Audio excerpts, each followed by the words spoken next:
சர்வ வல்லமை நிறைந்த பிதாவாகிய தேவனாலும் நமது ஆண்டவராகிய இயேசு கிறிஸ்துவினாலும் அன்பாக அழைக்கப்பட்ட அன்புக்குரிய சகோதர சகோதரிகளே, அவருடைய கிருபையும் சமாதானமும் நம் அனைவரோடும் நிலவுவதாக என்கிற அன்பின் வாழ்த்துதலோடு, சர்வ வல்லமை உள்ள தேவன் நம்முடைய வாழ்நாளில் ஒரு நாளை நமக்கு சேர்த்து கொடுத்து சகோதர சகோதரிகளாக இந்த ஞாயிறு காலை ஆராதனையிலே நாம் யாவரும் பங்கு பெறும்படியாக தேவன் நமக்கு கொடுத்த இந்த நல்ல வாய்ப்புக்காக கிறிஸ்துக்குள்ளாக மீண்டுமாக நன்றிகளை ஏறெடுத்துக்கொண்டு இந்த ஞாயிறு காலை ஆராதனைக்குள்ளாக நாம் கடந்து வருவோம். தேவனுடைய நாமத்திற்கு மகிமையாக இஸ்ரவேல் என் ஜனமே என்கிற பாடலை நாம் யாவரும் சேர்ந்து பாடுவோம்.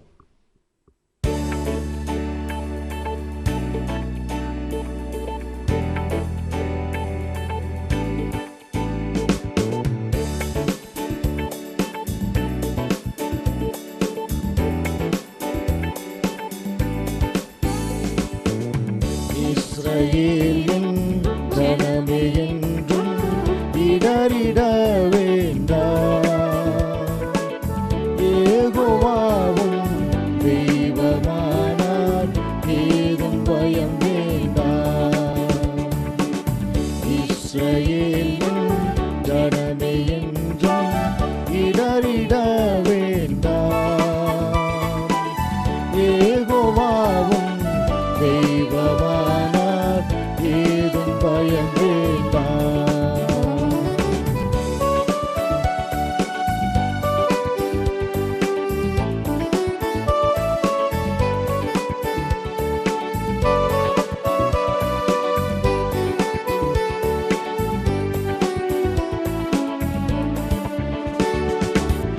ஓங்கும் புயமும் பலத்த கரமும் உன் பக்கமேயுண்டு, ஓங்கும் புயமும் பலத்த கரமும் உன் பக்கமேயுண்டு. தாங்கும் கிருபை தயவு இரக்கம் தாராளமாயுண்டு,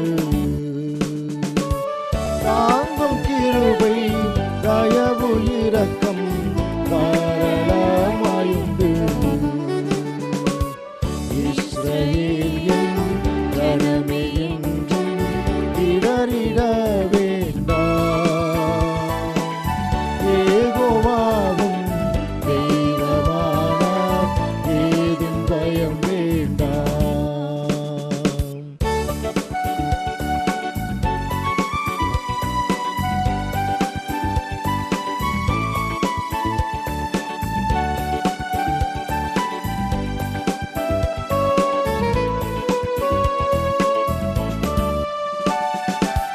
பார்வோன் கைக்கு விலக்கி மீட்ட பஸ்காட்டுக்குட்டி, பார்வோன் கைக்கு விலக்கி மீட்ட பஸ்காட்டுக்குட்டி. ஆரோன் மோசே என்னும் நல்ல ஆசாரியருண்டு, ஆரோன் மோசே என்னும் நல்ல ஆசாரியருண்டு.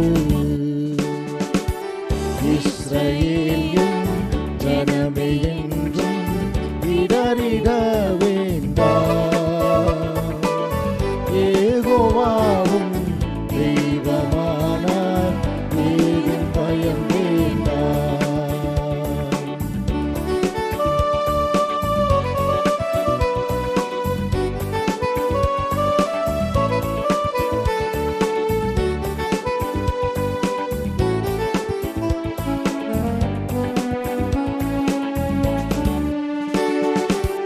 செங்கடலில் வழி திறந்த சீயோன் நாயகனே, செங்கடலில் வழி திறந்த சீயோன் நாயகனே, பங்கமின்றி பாலைவனத்தில் பராமரித்தாரே, பங்கமின்றி பாலைவனத்தில் பராமரித்தாரே. இஸ்ரவேல் என் ஜனமே என்றும் இடறிட வேண்டாம்,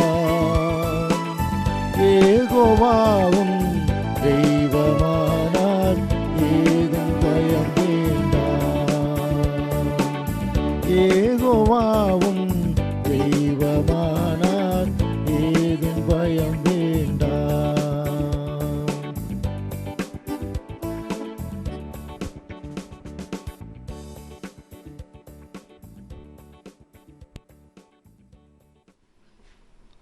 கிறிஸ்துவுக்குள் மிகவும் அன்பாக அழைக்கப்பட்ட அன்புக்குரிய சகோதர சகோதரிகளே, இந்த ஞாயிறு காலை ஆராதனையின் துவக்க ஜபத்திலே நம்மை வழிநடத்தும்படியாக நம்முடைய அன்பு சகோதரர் ஸ்டாலின் அவர்களை அன்புடன் அழைக்கிறோம். ஜெபிப்போம். வானத்தை சிங்காசனமாகவும் பூமி பாதப்படியாக வைத்து ஜீவனோடு காத்து வழிநடத்தி வருகின்ற இரக்கமும் மன உருக்கமும் நீடி சாந்தமும் நிறைந்த சர்வலோகத்தின் நல்ல பிதாவே, சென்று போன வேலை முழுதும் உமது கிருபை எங்கள் மத்தியிலிருந்து தந்தையை மீண்டுமாக உமது சமூகத்தில் வந்து தொழுது கொள்ளக்கூடிய விருதான வாய்ப்பு தந்த தயவிற்காக நன்றிகளையும் துதிகளையும் எங்கள் ஆண்டவராக இயேசு கிறிஸ்துவின் மூலம் எடுக்கிறோம். இதுவோ அற்பரும் பாவியும் நீசருமாக இந்த எங்களையும் தெரிந்து கொண்டு உமது வெளியேறப்பட்ட சத்தியங்களை கொடுத்து வலதையிடம் சாயும் போது உமது வசனத்தினாலே தாங்கி வழிநடத்துகிற பெரிதான கிருபைக்காக நன்றி செலுத்துகிறோம். இந்த நேரத்திலும் நாங்கள் பார்க்கின்ற பாடத்தில் இருக்கும் எல்லா மறைபொருளையும் விளக்கி எங்களது மனக்கண்களை ஒளியடி செய்வீராக. செய்தி கொண்டிருக்கின்ற தாசரை எடுத்து பிரயோஜனப்படுத்துங்க. உங்கள் அற்புதங்களால் விளங்கும்படியாக தேவரீர் அவர் பலத்தோடு இடைகட்டிக் கொள்ளும்படியாக ஜெயிக்கிறோம். தொடர்ந்து பரிசுத்த பாதையில் வழிநடத்தி வழிகளால் காத்துக்கொள்ளும். சகல துதிக்கான மகிமை என்றும் ஒருவருக்கே ஏறெடுக்கிறோம். இயேசு கிறிஸ்துவின் நாமத்தில் மிகுந்த மனத்தலைமையோடு இந்த விண்ணப்பங்களை பணிவோடு ஏற்கிறோம். எங்கள் ஜீவனும் வளமில்ல பரிசுத்த பிதாவே, ஆமென். கிறிஸ்துவுக்குள் மிகவும் அன்பாக அழைக்கப்பட்ட அன்புக்குரிய சகோதர சகோதரிகளே, இந்த நாளுக்குரிய பரலோக மன்னாவை நம்முடைய அன்பு சகோதரர் மணிபாரதி அவர்கள் வாசிக்க கேட்போம். இன்று நாளுக்கான பரலோக மன்னா செப்டம்பர் 13. இதோ சகோதரர் ஒருமித்து வாசம் பண்ணுகிறது, எத்தனை நன்மையும் எத்தனை இன்பமுமானது. 133 சங்கீதம் 1 வசனம். விளக்கம்.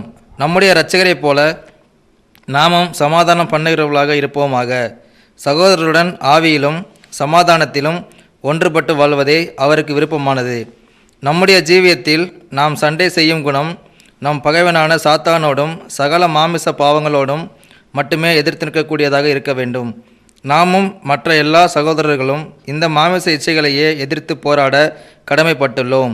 இதுவும் நம்முடைய இரட்சகரின் பாதையிலே சகல நற்குணங்களுடன் செய்யப்பட்டு நமக்கு கிடைக்கும் சந்தர்ப்பங்களை நழுவ விடாமல் சகலருக்கும் நன்மை செய்து விசேஷமாக விசுவாச வீட்டாருடன் சமாதான கட்டிலே வளர முயல வேண்டும். எபேசியர் 5 அதிகாரம் 1 மற்றும் 2 வசனங்கள். ஆதலால் நீங்கள் பிரியமான பிள்ளைகளைப் போல தேவனை பின்பற்றுகிறவர்களாகி, கிறிஸ்து நமக்காக தம்மை தேவனுக்கு சுகந்த வாசனையான காணிக்கையாகவும் பலியாகவும் ஒப்பு கொடுத்து நம்மில் அன்பு கூர்ந்தது போல நீங்களும் அன்பிலே நடந்து கொள்ளுங்கள். எபேசியர் 6 அதிகாரம் 10 மற்றும் 11 வசனம். கடைசியாக என் சகோதரரே, கர்த்தரிலும் அவருடைய சத்துவத்தின் வல்லமையிலும் பலப்படுங்கள். நீங்கள் பிசாசின் தந்திரங்களோடே எதிர்த்து நிற்க திராணி உள்ளவர்களாகும்படி தேவனுடைய சர்வாயுத வர்க்கத்தையும் தரித்து கொள்ளுங்கள். கேட்ட வசனங்களே தேவன் நமக்கு ஆசீர்வாதமாக்கி தருவாராக. ஆமென். கிறிஸ்துவுக்குள் மிகவும் அன்பாக அழைக்கப்பட்ட அன்புக்குரிய சகோதர சகோதரிகளே, தேவனுடைய நாமத்திற்கு மகிமையாகவும் நம்முடைய ஆவிக்குரிய ஜீவியத்துக்கு பிரயோஜனமாகவும் இன்றைய நாளிலே நாம் பார்க்க இருக்கக்கூடிய பாடத்தினுடைய தலைப்பு ஆதியாகமம் முதல் வெளிப்படுத்தின விசேஷம் வரை. ஆதியாகமம் முதல் வெளிப்படுத்தின விசேஷம் வரை நம்முடைய மூத்த சகோதரர் இந்த நாளுக்குரிய தேவனுடைய வார்த்தைகளை நம்முடைய பகிர்ந்து கொள்வார்கள்.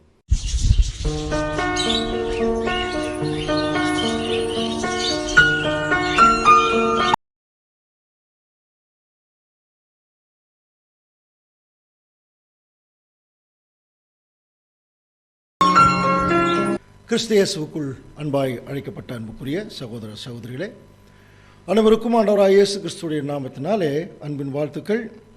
நம்முடைய இன்றைய தினத்தில் நம்முடைய பிதாவாகிய தேவனுடைய நாமத்திற்கு மகிமையாகவும் நம்முடைய ஆத்தும ஜீவத்திற்கு பிரயோஜனமாக அன்புக்குரிய சகோதர சகோதரிகளே, ஒரு அருமையான ஒரு பாடத்தை இன்றைக்கு நம்ம பார்க்க போகிறோம். இந்த பாடத்தினுடைய சாரம்சம் என்னன்னு சொல்லி கொஞ்சம் கவனிச்சிங்கன்னா, ஆதியாகமம் முதல் வெளிப்படுத்தல் வரை, இதுதான் இந்த சப்ஜெக்டினுடைய தலைப்பு. ஸோ இதுக்கு முன்பாக ஒரு 10-20 வருஷங்களுக்கு முன்னாலே பைபிள் இண்டெக்ஸ் அப்படின்னு சொல்லி ஒரு பாடம் வந்து ஏற்கனவே அதுக்கு பேசியிருக்கோம். அது நிறைய சபைகள் சகோதரர்களுக்கெல்லாம் தெரியும்னு நினைக்கிறேன். யூத் கன்வென்ஷன் எல்லாம் அதை குறித்து பேசியிருக்கோம். பைபிள் இண்டெக்ஸ்னால் ஆதியாகமத்திலிருந்து வெளிப்படுத்தின விசேஷம் வரைக்கும் இருக்கக்கூடிய ஒவ்வொரு புஸ்தகத்துலேயும் என்ன இருக்குது, ஒருவேளை தேவனுக்கு சித்தமாக இருந்தால் அது மறுபடியும் இன்னொரு தடவை நம்ம பார்க்கலாம். வரக்கூடிய நாட்களில் தேவன் நமக்கு அனுமதி கொடுத்தாருன்னா அந்த பாடத்தை நம்ம பார்க்கலாம். பட் இப்போ நம்ம பார்க்க எதுக்காக சொல்ல வரேன்னா, ஒருவேளை நீங்கள் அப்படி நினச்சிக்க வேண்டாம், ஒவ்வொரு புஸ்தகத்தை பற்றி படிக்க போகிறோம் அப்படிங்கிற மாதிரி நினச்சிக்க வேண்டாம். ஆதியாகமத்திலிருந்து வெளிப்படுத்தின விசேஷம் அப்படிங்கிற விஷயம் இருக்கு இல்லையா, இந்த புஸ்தகங்கள் வந்து தேவன் ஏற்கனவே ஒரு ஆர்டரில் கொடுத்துருக்கார்.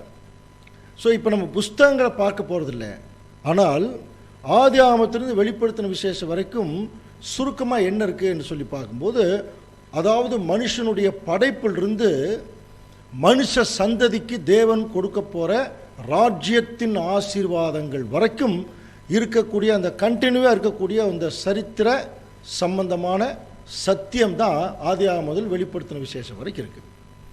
சரியா?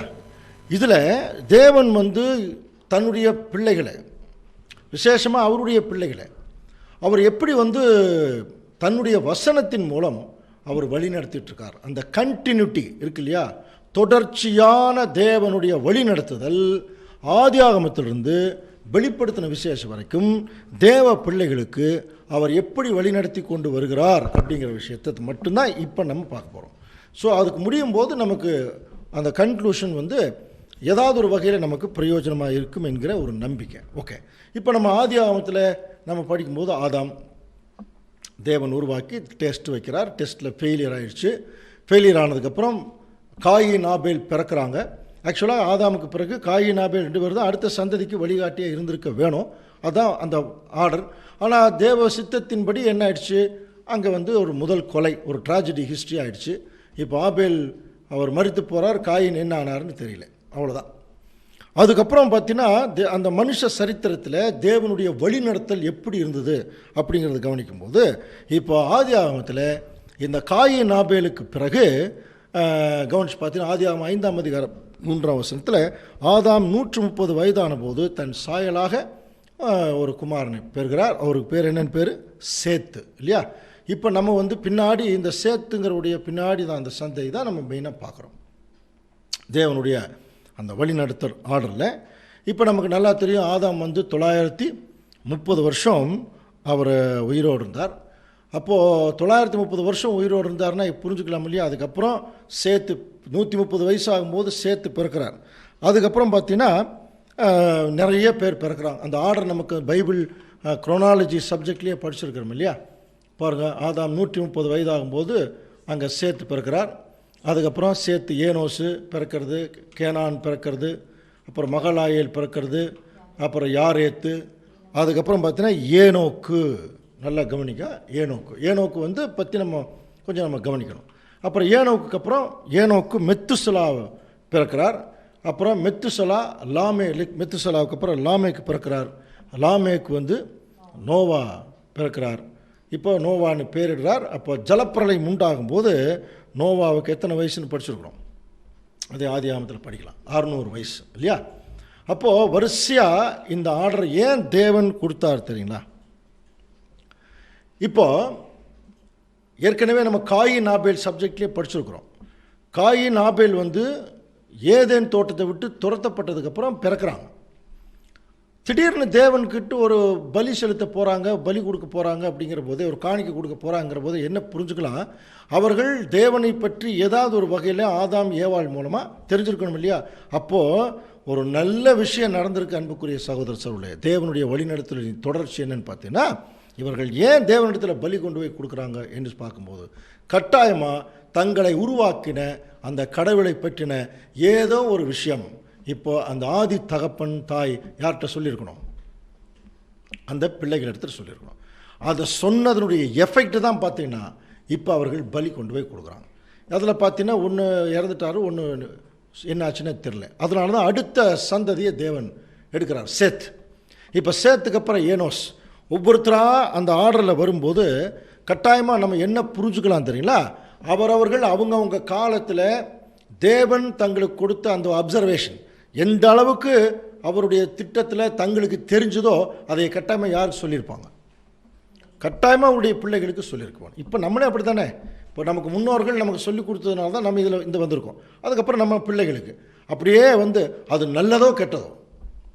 ஆனால் இங்கே 2 ஆர்டரில் வந்திருக்கு. ஒன்று தேவன் அவருடைய பிள்ளைகள், இங்கே சாத்தான் அவருடைய பிள்ளைகள். என்ன மாதிரி ஒரு வேலை நடந்திருக்கு பாருங்கள் இந்த பூமியில்.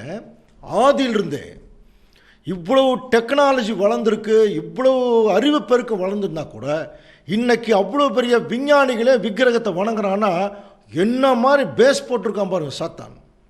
தொடக்க காலத்திலிருந்தே இந்த பக்கம் தேவனுடைய பிள்ளைகளுக்கு ஒரு தொடர்பு, நூல் பிடிச்ச மாதிரி ஒரு தொடர்பு கொண்டு வந்துட்டு இருக்கார். இந்த பக்கம் சாத்தானும் என்ன செய்கிறான்? அஞ்ஞானம், விக்கிரக ஆராதனை, பொருளாசை, சரிங்களா? இந்த மாதிரி ஆசைகள், அதில் அது நிமித்தமாக நிறைய பாரம்பரியங்கள், சடங்காச்சாரங்கள் வச்சு அப்படியே அவங்களுக்கு பின்னாடி வர்ற ஜனங்கள் அப்படி நூல் பிடிச்ச மாதிரி சொல்லி கொடுத்துருக்கான் பாருங்க. அதனால தான் இன்னைக்கு வரைக்கும் அது எஃபெக்ட் தெரியுது. அப்போ சாத்தானுடைய தவறான போதங்களே ஆதியிலிருந்து இருக்கும்போது அதனுடைய எஃபெக்ட் இன்னைக்கு வரைக்கும் இருக்கு இல்லையா? அப்போ தேவனுடைய வழிநடத்தல் எப்படி இருந்திருக்கும்? யோசனை பண்ணி பார்க்கலாம். அதைத்தான் இன்றைக்கி பார்க்க போகிறோம். ஒரு சின்ன சின்ன விஷயங்கள் மட்டும் அதில் ஒரு தேவன் எப்படி வழி நடத்திருக்கு வேணுங்கிற விஷயத்தை கவனிக்கும் போது அப்போ தேவனுடைய நுணுக்கங்கள் நம்ம கண்டுபிடிக்கிறதுக்கு ரொம்ப ஈஸியாக. இப்போ பாருங்கள், அந்த வகையில் பார்க்கும்போது இப்போ பாருங்கள், ஏனோக்குக்கு ஒரு ஸ்பெஷாலிட்டி உண்டு. ஏனோக்கு பற்றி என்ன படிச்சிருக்கணும்? ஏனோக்கு தேவனோடே சஞ்சரித்தான். அப்போ தேவனோட சஞ்சரிக்கிறார்னால அப்போ அதுக்கு முன்னாடி ஏனோக்கு தேவனை பற்றி யாராவது சொல்லியிருக்கணும் இல்லையா? அப்போ ஏனோக்குடைய அப்பா யார்? யாரேத். யாரோக்குடைய அப்பா யார்? மகலாயேல். மகலாயலுக்கு அப்பா யார்? கேனானுக்கு அப்பா யார்? ஏனோஸ்க்கு அப்பா யார்? சேத்துக்கு அப்பா யார்? ஆதாம். புரியுதுங்களா? வரிசையாக ஏதோ ஒரு விஷயம் தங்களுக்கு தெரிஞ்சதை சொல்லி கொடுக்கும்போது பாருங்க, ஏனோக்கு தேவனோட சஞ்சரித்தான்னு சொல்கிற அளவுக்கு ஒரு பேசிக் போட்டிருக்காங்க பாருங்க முன்னோர்கள். அது எப்படி போட்டாங்கன்னாலும் நமக்கு தெரியாது, ஆனால் போட்டிருக்காங்க. அதனால தான் ஏனோக்கு தனக்கு இருந்த காலத்தில் நம்ம படிச்சுக்கிற தேவனோடே சஞ்சரித்தார். அதுக்கப்புறம் வரக்கூடிய மெத்துசலாவுக்கு ஒரு ஸ்பெஷாலிட்டி உண்டு தெரியுங்களா? 2 ஸ்பெஷாலிட்டி. ஒன்று நமக்கு தெரிஞ்சது, மெத்துசலா உலகத்தில் இருக்கிற எல்லா ஜனங்களிலும் அவருக்கு ஒரு ஸ்பெஷாலிட்டி என்ன? அதிக வருஷம் உயிரோடு இருந்தவர். 969 வருஷம் இல்லையா? அவர் தான் அதிக வருஷம் உயிரோடு இருந்தவர். இப்போ அந்த அதிக வருஷம் உயிரோடு இருந்த அந்த மெத்துசலாவுக்கு அப்பா தான் யார்? ஏனோக்கு மெத்துசலாவை பெற்றான். அப்போ ஏனோக்கு தேவனோடு சஞ்சரிச்சுட்டு இருந்தார்னா கட்டாயமாக அந்த நாலேஜ் யாரு கொடுத்துருக்கணும்? மெத்துசலாவை கொடுத்துருக்கணும். மெத்துசலா லாமேக்கு கொடுத்துருக்கணும். லாமேக்கு யாருக்கு கொடுத்துருக்கணும்? நோவாவுக்கு கொடுத்துருக்கணும். இது ஒரு வகையான ஒரு புரிந்து கொள்ளுதல். இன்னொரு விஷயம் என்னன்னு சொல்லி பார்த்தீங்கன்னா, ஆதியாகமம் 5ஆம் அதிகாரம் 21ஆம் வசனத்தில் பார்த்தீங்கன்னா, ஏனோக்கு 65 வயதான போது மெத்துசலாவை பெற்றான். ஏனோக்கு மெத்துசலாவை பெற்றபின் 300 வருஷம் பார்த்தீங்கன்னா தேவனோடு சஞ்சரித்து கொண்டிருந்தான். அப்போ தேவனோடு சஞ்சரிக்கிறவர் அவருக்கு பின்னாடி வந்தவருக்கு சொல்லி கொடுத்துருப்பார் இல்லையா? அது எப்படி அந்த ஒரு ஆர்டர் வந்திருக்குங்கிறத கவனிக்கும் போது இப்போ மெத்துசலா பாருங்கள், மெத்துசலாவுடைய நாளெல்லாம் எத்தனை வருஷமா? 969 வருஷம். இப்போ பாருங்கள், அந்த வருஷங்களை கொஞ்சம் கவனித்து பார்த்தீங்கன்னா, மெத்துசலா லாமேக்கை பெற்ற போது ஆதியாகமம் 5:25 வாசிங்க. ஆதியாகமம் 5ஆம் அதிகாரம் 25ஆம் வசனம். மெத்துசலா 187 வயதான பொழுது வயசாகும் போது லாமேக்கை பெற்றான். மெத்துசலா 187 வயசாகும் போது லாமேக்கை பெற்றான். அடுத்தது பாருங்க, லாமேக்கு நோவாவை பெற்ற போது பாருங்க, அதில் 28-29. லாமேக்கு 182 வயதான பொழுது ஒரு குமாரனை பெற்று, கர்த்தர் சபித்த பூமியில் நமக்கு உண்டான வேளையிலும் நம்முடைய கைகளின் பிரயாசத்திலும் இவன் நம்மை தேற்றுவான் என்று சொல்லி அவனுக்கு நோவா என்று பெயரிட்டான். லாமேக்கு நோவா பிறக்கும் போது 182 வயசு. இப்போ ஜலப்பிரளயம் உண்டாகும் போது பாருங்க, ஆதியாகமம் 7ஆம் அதிகாரம் 6ஆம் வசனம் வாசிக்கலாம். ஜலப்பிரளயம் பூமியின் மேல் உண்டான பொழுது நோவா 600 வயதா இருந்தான். பாருங்க, இப்போ இந்த ஆர்டர் கொஞ்சம் கவனிங்க. மெத்துசலா லாமேக்கை பெற்ற போது 187 வயசு. அதுக்கப்புறம் லாமேக்கு நோவாவை பெற்ற போது 182 வயசு. இப்போ ஜலப்பிரளயம் வரும்போது நோவாவுக்கு 600 வயசு. டோட்டல் எவ்வளோன்னு பாருங்க, 969 வருஷங்கள். புரியுதுங்களா? அப்போ என்ன புரிஞ்சுக்கலாம்? இப்போ நோவா 600 வயசு ஜலப்பிரளயம் வரும்போது இப்போ மெத்துசலாவுக்கு 969 வருஷம் ஆயிருக்கணும். அப்படின்னா ஜலப்பிரளயம் நடக்கிற போது மெத்துசலா எங்கே இருக்கார்? அங்கே இருக்கார். நல்லா புரிஞ்சுக்கலாம். இப்போ நம்ம கவனிச்சு பாருங்க, ஒரு வசனம், ஏனோக்கு தேவனோடே சஞ்சரித்து கொண்டிருந்தான் படித்தோம் இல்லையா? ஆனால் அதே மாதிரி ஜலப்பிரளயம் வரும்போது நோவா என்ன பண்ணாருன்னு பாருங்க. ஆதியாகமம் 6:9 வாசிக்கலாம். நோவாவின் வம்ச வரலாறு. நோவா தன் காலத்தில் இருந்தவர்களுக்குள்ளே நீதிமானும் உத்தமனுமாய் இருந்தான். நோவா தேவனோடே சஞ்சரித்து கொண்டிருந்தான். பார்த்தீங்களா அந்த வசனம் ஏன் தெரியுமா? அப்போ திடீர்னு நம்ம என்ன படிக்கிறோம், முதலாம் உலகம், அதில் பார்த்தீங்கன்னா ஜனங்கள் எல்லாரும் தேவதூரோட கலந்து பெரிய ஒரு பயங்கரமான ஒரு தவறுக்கு போயிட்டாங்க, எல்லாமே படித்தோம். திடீர்னு என்ன படிச்சிட்டோம், அப்பொழுது அங்கே வாழ்ந்தவர்களுக்குள்ளே நோவா ஒரு உத்தமன் நீதிமானாக இருந்தான், அவன் வந்து தேவனோடு சஞ்சரித்து கொண்டிருந்தான். எப்படி அந்த பேசிக் எப்படி வந்தது அப்படின்னு பார்க்கும்போது, திடீர்னு நோவா அப்படியே வானத்திலிருந்து குதிச்செல்லாம் வரல. அவருடைய முன்னோர்கள் பாருங்க, அப்போ மெத்துசலா அவங்களுக்கு அப்பாவா இருந்தவர் யாருங்க? மெத்துசலாவுடைய அப்பா ஏனோக்கு தேவனோடு சஞ்சரித்து கொண்டிருந்தான். அந்த நாலேஜ் மெத்துசலாவுக்கு வந்திருக்கணும் பாருங்க. அப்போ ஜலப்பிரளயம் வரும்போது அப்போ நோவாவோட கட்டாயமாக மெத்துசலாவுக்கு என்ன இருந்திருக்கணும்? ஒரு கான்டாக்ட் இருந்திருக்கணும் இல்லையா? அப்போ கட்டாயமாக பின்னாடி வந்த அவருடைய பிள்ளைகள் சொல்லி கொடுக்குறாங்களே இல்லையோ, மெத்துசலா கட்டாயமாக நோவாவுக்கு தேவனுடைய காரியங்களை குறித்து அதிகமாக சொல்லியிருக்கணும். அப்போ நோவா அதில் நாட்டம் கொண்டவராக இருந்திருக்கணும். ஆனால் ஒரு சின்ன சந்தேகம் இதில் வருது. என்ன சந்தேகம் அப்படின்னு பார்க்கும்போது, நோவா தன் காலத்தில் இருந்தவர்களுக்குள்ளே நீதிமானும் உத்தமனும் இருந்தார் அப்படிங்கிற போது, அப்போ நோவாவும் அவருடைய ஃபேமிலியை மட்டும்தான் அங்கே ஃபோக்கஸிங். அப்போ மெத்துசலா அங்கே இருந்த மாதிரியே நமக்கு தெரியல. இந்த வருஷங்களை கணக்கு போடும்போது மட்டும்தான் இந்த பேசிக்கில் இருந்திருக்கிறதுக்கான வாய்ப்பு இருக்குது அப்படிங்கிறத நம்ம புரிஞ்சுக்கலாம். ஓகே. ஸோ அப்போ பாருங்கள், ஒருவேளை அவர் அந்த ஒரு குறிப்பிட்ட காலத்துக்கு முன்னாடி கூட மெத்துசலா என்ன பண்ணியிருக்கலாம், அந்த வரக்கூடிய சந்ததி வரக்கூடிய ஜனங்களுக்கு அதை சொல்லியிருக்கலாம். ஏதோ ஒரு வகையில் நோவாவுக்கு அந்த வாய்ப்பு கிடச்சிது. நோவா திடீர்னு தேவனுடைய காரியங்களை கற்றுக்கொண்டு ஒரு பயங்கரமான விசுவாசத்தோட 120 வருஷம் அவர் பேழையை கட்டியிருக்கிறதுக்கான வாய்ப்பு இல்லைன்னா புரிஞ்சுக்கலாம். அது கட்டாயமாக அதுக்கு ஒரு பேஸ் தேவன் கொடுக்குறார், ஒரு ஆரிஜின். இந்த முன்னோர்கள் வரிசையாக சொல்லியிருக்கணும் இல்லையா? அதன்படி தான் அந்த ஆரிஜினில் அங்கே நோவா தேவனோடு சஞ்சரித்து கொள்கிறப்போ திடீர்னு நோவா தேவனோடு சஞ்சரிக்கிறதுக்கான வாய்ப்பு இல்லை. கட்டாயமாக முன்னோர்கள் தொடர்ந்து சொல்லியிருக்கணும். ஸோ இப்போ பாருங்கள், ஜலப்பிரளயம் வருது. ஜலப்பிரளயத்தில் சேம், காம், யாப்பேத்து. ஸோ நோவாவுடைய ஃபேமிலி அவங்க பார்த்தீங்கன்னா ஜலப்பிரளயத்துக்கு பிறகு சேம், காம், யாப்பேத்துடைய ஃபேமிலி தான் இந்த உலகம் முழுவதும் இருக்கிறான். இப்போ அடுத்து நமக்கு தெரியும், தேவனுடைய திட்டத்தில் சேமுடைய வம்ச வரலாறு தேவன் அதை கண்டினியூ பண்ணுறார். நம்ம படிக்கிறோம் இல்லையா? அடுத்தது சேம் அற்பகசாத்தை பெற்றான். அதுக்கப்புறம் 500 வருஷம் சேம் உயிரோடு இருக்கார். நல்லா புரிஞ்சுக்கலாம், 500 வருஷம் சேம் உயிரோடு இருக்கார். அப்போது கவனிச்சு பார்த்தீங்கன்னா, ஜலப்பிரளயம் உண்டானதுக்கு பிறகு பார்த்தீங்கன்னா 2 வருஷம் கழித்து சேமுக்கு அற்பகசாத்தை பெற்றான்னு சொல்லப்பட்டிருக்கும். ஸோ அந்த வகையில் நம்ம கவனிக்கும் போது பாருங்கள், சேம் ஜலப்பிரளயம் உண்டாகி 2 வருஷத்துக்கு பிறகு அற்பகசாத் பெறார் 2 வருஷம். அதுக்கப்புறம் அற்பகசாத் சாலாவை பெறுகிறார் 35 வருஷம். சாலா ஏபேர் 30 வருஷம். பேலேகு 34. பேலேகு ரெகுவை பெற்றுவது 30. செருகுவை பெற்றுவது 32. செருகு நாகோரை பெற்றுவது 30. நாகோர் தேராகை பெறுகிறார் 29. தேராகுனுடைய ஆயுசு நாட்கள் 205. அப்போது கவனிச்சு பாருங்கள், அப்போ தேராகு மரித்ததுக்கு பிறகு தான் தேராகுடைய மகன் தான் ஆபிரகாம். படிக்கிறோம் இல்லையா? அப்போ ஆபிரகாமே தேவன் அவர் எந்த வயசில் கூப்பிட்றார், 75 வயசில் கூப்பிட்றாருன்னு படிக்கிறோம் இல்லையா? அது நமக்கு ஒரு பகுதி. ஆனால் திடீர்னு நம்முடைய யோசனை என்னென்னா, பல நாட்கள் இந்த யோசனை இருந்ததுண்டு. அந்த ஆர்டரில் கரெக்டாக சேமுக்கு அப்புறம் சில தலைமுறைகள் வருது. அதுக்கப்புறம் தேராகு ஆபிரகாமுடைய அப்பா. அதுக்கப்புறம் பின்னாடி ஆபிரகாம் அந்த வசனம் எப்படி இருக்கும்? ஆதியாகமம் 12ஆம் அதிகாரம் நம்ம ஏற்கனவே படிச்சிருக்கிறோம் இல்லையா? அந்த 12ஆம் அதிகாரத்தில் எப்படி இருக்கும்? தேவன் ஆபிரகாமை நோக்கி, ஆபிரகாமுடைய அப்பா தேராகு செத்து போகிறார். அடுத்தது பார்த்தீங்கன்னா, ஆபிரகாமை நோக்கி நான் காண்பிக்கும் தேசத்துக்கு போ, உன்னை ஆசீர்வதிக்கிறேன் அப்படின்னு சொல்லும்போது ஆபிரகாமுக்கு 75 வயசுன்னு படிக்கிறோம். அப்போது உடனே ஆபிரகாம் போனார் அப்படிங்கிறது தான் பெரிய ஒரு கொஸ்டின். திடீர்னு ஒருத்தர் நான் சொல்கிற இடத்துக்கு நீ போ அப்படின்னு சொன்னால் உடனே ஒருத்தர் போயிட முடியுமா இல்லையா? அப்போது ஒருத்தர் சொல்லி இவர் போகிறார் அப்படின்னா, அப்புறம் சொன்னவரை இவர் எந்த அளவு நம்பணும். அப்போ அந்த நம்பிக்கைக்கு ஒரு பேஸ், ஒரு அஸ்திவாரம் வேணும் இல்லையா? அந்த அஸ்திவாரம் யார் போட்டது? எப்படி திடீர்னு இன்னும் சொல்லப்போனால், அன்னைக்கு தேவன் நேரில் வரல. தேவனை போல கிறிஸ்து தான் பிரதான தூதனாக இருந்து தேவனை போல பேசிட்டு போகிறார்.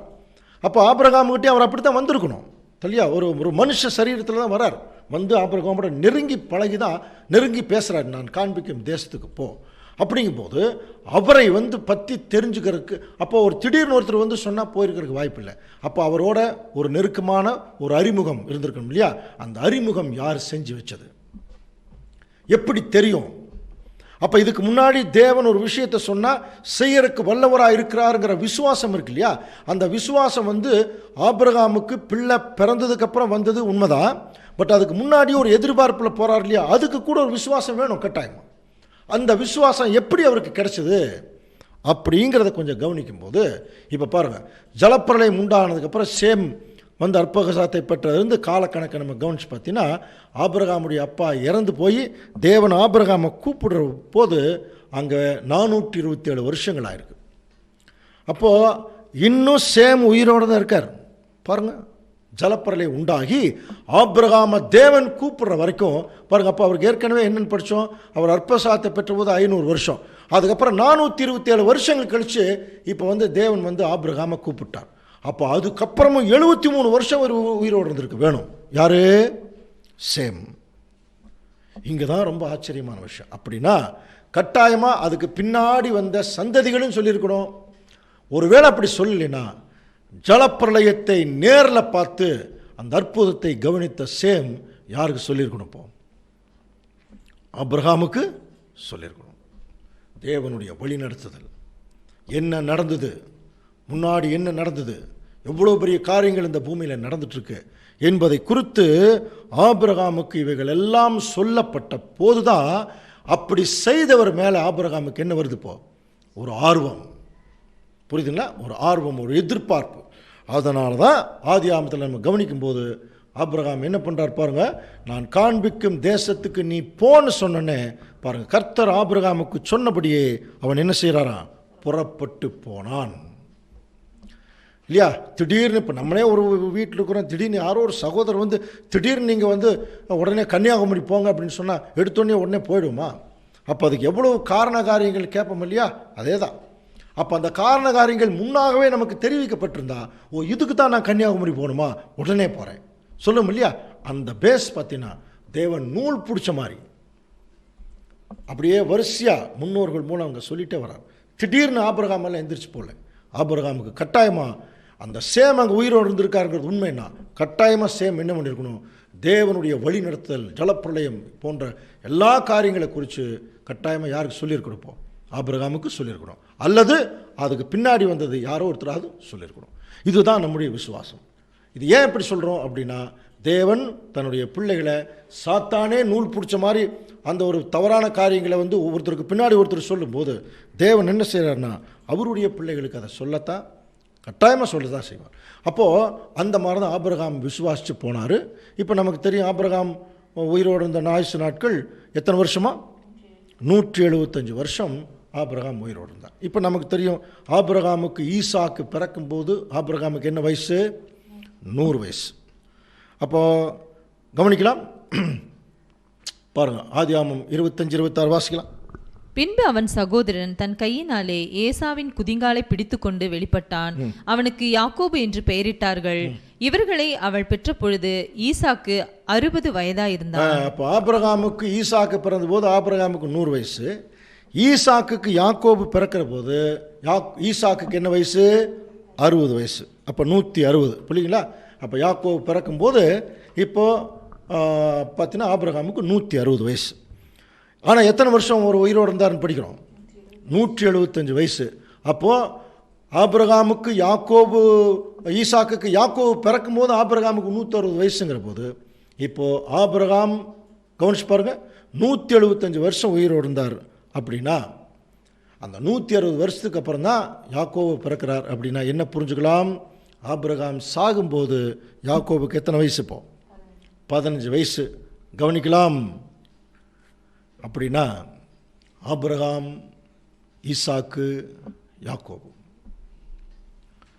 நல்லா புரிஞ்சுக்கலாம். யாக்கோபுக்கு ஏன் தெரியுங்களா அவ்வளோ பெரிய ஒரு வைராக்கியம் வந்தது? தேவனோடே போராடி மேற்கொண்டு ஒரு தேவதூதனை பார்த்து அழுது கெஞ்சுறாராம், தயவு செய்து என்னை நீங்கள் வந்து ஆசீர்வதிச்சு ஆகணும். ஏன் அப்படி அவருக்கு அவ்வளவு தூரம் அவன் அந்த தேவதூதன் மேலே அவ்வளோ நாட்டம், வேறு ஒன்றும் இல்லைங்க. ஆபிரகாம் உயிரோடு இருக்கும்போதே யாக்கோபு கூடவே இருந்திருக்கார். அதனால தான் பாருங்கள், எபிரேயருக்கு எழுதின நிருபம் ஒரு வசனம் கூட நம்ம வாசிக்கலாம். அதுக்கு முன்னாடி ஒரு சின்ன ஒரு டயக்ராம் பாருங்கள். ஆபிரகாமுக்கு 175 வயசு. ஆபிரகாம் ஈசாக்கு பெற்றபோது 100 வயசு. ஈசாக்குக்கு யாக்கோபு பிறக்கிற போது ஆபிரகாமுக்கு 160 வயசு. இப்போ ஆபிரகாம் சாகும்போது 175 வயசில் செத்தார். அப்போது யாக்கோபுக்கு 15 வயசு. அப்போது யாக்கோபும் யாரோட தான் இருந்தவர்? இப்போ ஆபிரகாமோடு இருந்தார். இதுக்கு ஆதாரமாக ஒரு வசனம் வாசிக்கலாம் பாருங்கள். எபிரேயர் 11ஆம் அதிகாரம் 9ஆம் வசனம். எபிரேயர் 11:9. விசுவாசத்தினாலே அவன் வாக்குத்தத்தம் பண்ணப்பட்ட தேசத்திலே பரதேசியை போல சஞ்சரித்து அந்த வாக்குத்தத்தத்திற்கு உடன் சுதந்திரராகி ஈசாக்கோடும், கவனிங்க, ஆபிரகாம் பற்றி சொல்றார், ஈசாக்கோடும் யாக்கோபோடும் கூடாரங்களில் குடியிருந்தான். அப்போ பாருங்க, ஆபிரகாம் யாரோட குடியிருக்கார்? ஈசாக்கோடும் யாக்கோபோடும். ஏன் யாக்கோபுக்கு தேவதூதன் மேலே அவ்வளோ பெரிய ஒரு ஆர்வம் வந்ததுன்னா யார் சொல்லியிருக்கணும்? ஆபிரகாம் சொல்லி கொடுத்துருக்கார்.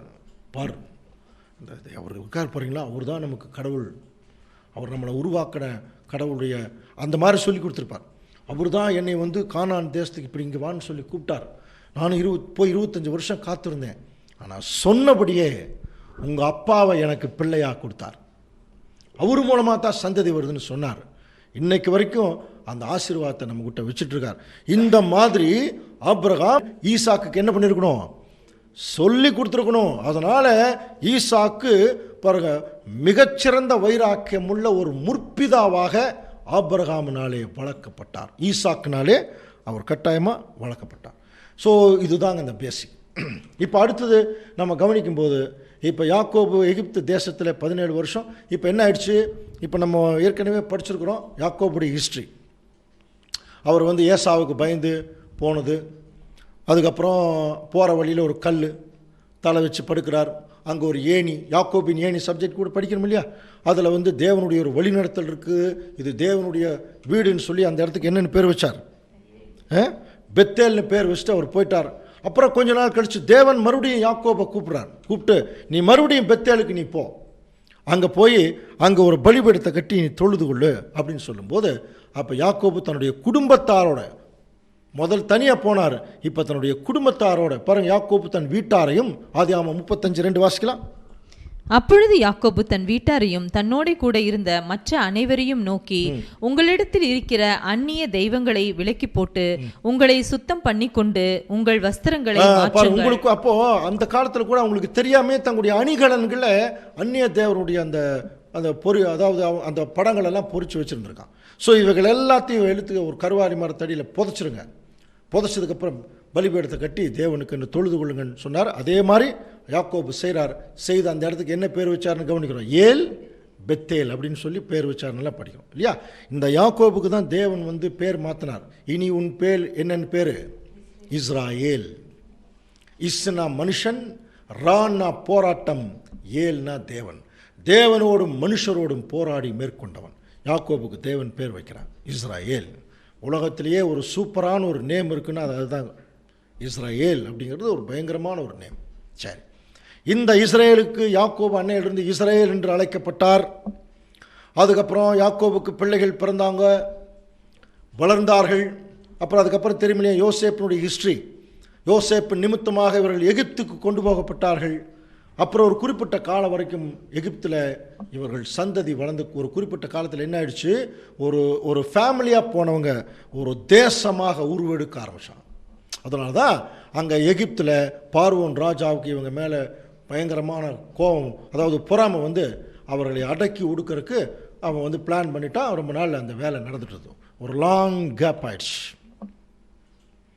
தேவன் மேலிருந்து பார்க்குறாரு, இவர்கள் ஆபிரகாமுடைய சந்ததி தொடர்ந்து தேவனுடைய வழிநடத்தலுக்குள்ள போனால் தான் பின்னாடி வரக்கூடிய சந்ததிகள் புரிஞ்சுக்குவாங்க. அதனால் இவருடைய முறையீடை தேவன் கேட்டு உடனடியாக மோசையை அனுப்புகிறார். இதெல்லாம் உங்களுக்கு நல்லா தெரிஞ்சதுனால கொஞ்சம் சீக்கிரம் போயிடும். மோசையை அனுப்புனதுனால மோசை மூலமாக இஸ்ரேல் ஜனங்கள் அந்த தலைப்பிள்ளை சங்காரத்தின் மூலமாக அந்த 10 வாதைகள், அதில் 10வது வாதை தலைப்பிள்ளை சங்காரம் முடித்து வெளியே வராங்க இல்லையா? இஸ்ரேல் ஜனங்களுக்கு கொடுக்கப்பட்ட முதல் நியாயப்பிரமாணமே நம்ம படிச்சிருக்கிறோம். அதுதான் அந்த பஸ்கா கடந்து போதல் முதல் நியாயப்பிரமாணம். இதை செஞ்சீங்கன்னா அவங்களுடைய முதற் பிறங்கள் காப்பாற்றப்பட்டாங்க. அப்போ இதை செய்யும்போது அவங்களுக்கு என்ன இன்ஸ்ட்ரக்ஷன் கொடுத்தாங்க தெரியுங்களா? பிற்காலத்தில் பாருங்கள், யாத்திராகமம் 13:14. பிற்காலத்தில் இப்போ அந்த ஃபார்மாலிட்டி பண்ணிட்டாங்க. இப்போ பாருங்க, பிற்காலத்தில் உன் குமாரன் இது என்னன்னு உன்னை கேட்பான். எதுக்காக இதை செஞ்சீங்கன்னு கேட்பான். அப்போ நீங்கள் என்ன பண்ணணும்? கிளியராக சொல்லணும். நீ அவனை நோக்கி, கர்த்தர் எங்களை பலத்த கையினால் அடிமைத்தனத்திலிருந்து என்ன பண்ணார்? வெளியே கொண்டு வந்தார். இந்த ஆர்டர் பாருங்க. அப்போ வரிசையாக முன்னோர்கள் தங்களுடைய பிள்ளைகளுக்கு அந்த ஆர்டரில் சொல்லிகிட்டே வராங்க. இது ஆதியாகமத்திலேயே ஆபிரகாமுக்கெல்லாம் சொல்லும்போது வாசிக்கலாம் பாருங்க. ஆதியாகமம் 18:19 வாசிக்கலாம். கர்த்தர் ஆபிரகாமுக்கு சொன்னதை நிறைவேற்றும்படியாய் அவன் தன் பிள்ளைகளுக்கும் தனக்கு பின்வரும் தன் வீட்டாருக்கும் நீங்கள் நீதியையும் நியாயத்தையும் செய்து கர்த்தருடைய வழியை காத்து நடவுங்கள் என்று கட்டளையிடுவான். என்ன அழகான பாருங்க. அப்போ அந்த காலத்திலேயே பாருங்க அவங்களுடைய பிள்ளைகளுக்கு சொல்லியிருக்கார், நீங்கள் நீதியும் நியாயத்தையும் செய்து கர்த்தருடைய வழியை காத்து நடவுங்கள் என்று கட்டளையிடுவான். அப்போது அது ஆபிரகாம் இருந்தது கண்டினியூ ஆகிருக்கு பாருங்க. ஒவ்வொரு பிள்ளைகளுக்கு அதை சொல்லி கொடுத்துருக்கார். அதனால தான் ஆபிரகாம் தன்னுடைய மகன் ஈசாக்குக்கு தேவனுடைய மகத்துவங்களை சொன்னதுக்கப்புறம் தான், அப்படிப்பட்ட தேவன் தன்னை பலி கேட்குறார் அப்படிங்கிற மாதிரி ஒரு விஷயம் கேள்விப்படும் போது என்ன பண்ணாராம்? தன் தகப்பன் சொல்லுக்கு கீழ்ப்படியணும். ஏன்? தன்னுடைய தகப்பன், அவருடைய தகப்பன் சொல்லுக்கு கீழ்ப்படிஞ்சிருக்கார். அந்த ஒரு ஆர்டரில் தான் தன்னை என்ன செய்கிறார்? போய் அந்த பலிபீடத்தில் படுகிறார் இல்லையா? ஆபிரகாம் அப்போ எப்படி சொல்லி கொடுத்துருக்கணும் தன்னுடைய மகனுக்கு? அந்த கீழ்ப்படிதனுடைய மேன்மை என்ன? ஆதாம் பாருங்க, முதல் உலகத்தில் ஆதாமுக்கு அந்த கீழ்ப்படிதனுடைய மேன்மையே தெரியல. ஆனால் ஆபிரகாமுக்கு கீழ்ப்படிதனுடைய மேன்மை தெரிஞ்சது. அதனால் போய் படுன்னு சொல்லும்போது அந்த பலிபீடத்தில் போய் படுக்கிற அளவுக்கு தன்னுடைய மகனுக்கு தேவனுடைய தர்ம நியாயங்களை சொல்லி கொடுத்துருக்காருன்னா எந்த அளவுக்கு ஆபிரகாம் தன்னுடைய மகனுக்கு சொல்லி கொடுத்துருக்கணும். அப்புறம் ஈசாக்கு கட்டாயமாக யாக்கோபுக்கு சொல்லி கொடுத்துருக்கணும். அப்போது யாக்கோபு அவ்வளோ வைராக்கியம் உடையவராக இருக்க காரணம், ஆபிரகாம் விசுவாசத்தின் தகப்பன், விசுவாசத்தை குறித்து சொல்லி கொடுத்துருக்கணும். கீழ்ப்படுதலின் தகப்பன் ஈசாக்கு கீழ்ப்படுதலை குறித்து சொல்லி கொடுத்துருக்கணும். அந்த பேஸில் தாங்க யாக்கோபு வளர்றான். ஆனால் பரிதாபம் என்னென்னா, அந்த சந்ததி அந்த பேஸில் வளரல பாருங்க.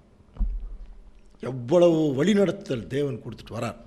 ஆனால் தொடர்ந்து இவர்களுக்கு அந்த வாய்ப்பை கொடுக்குறார்.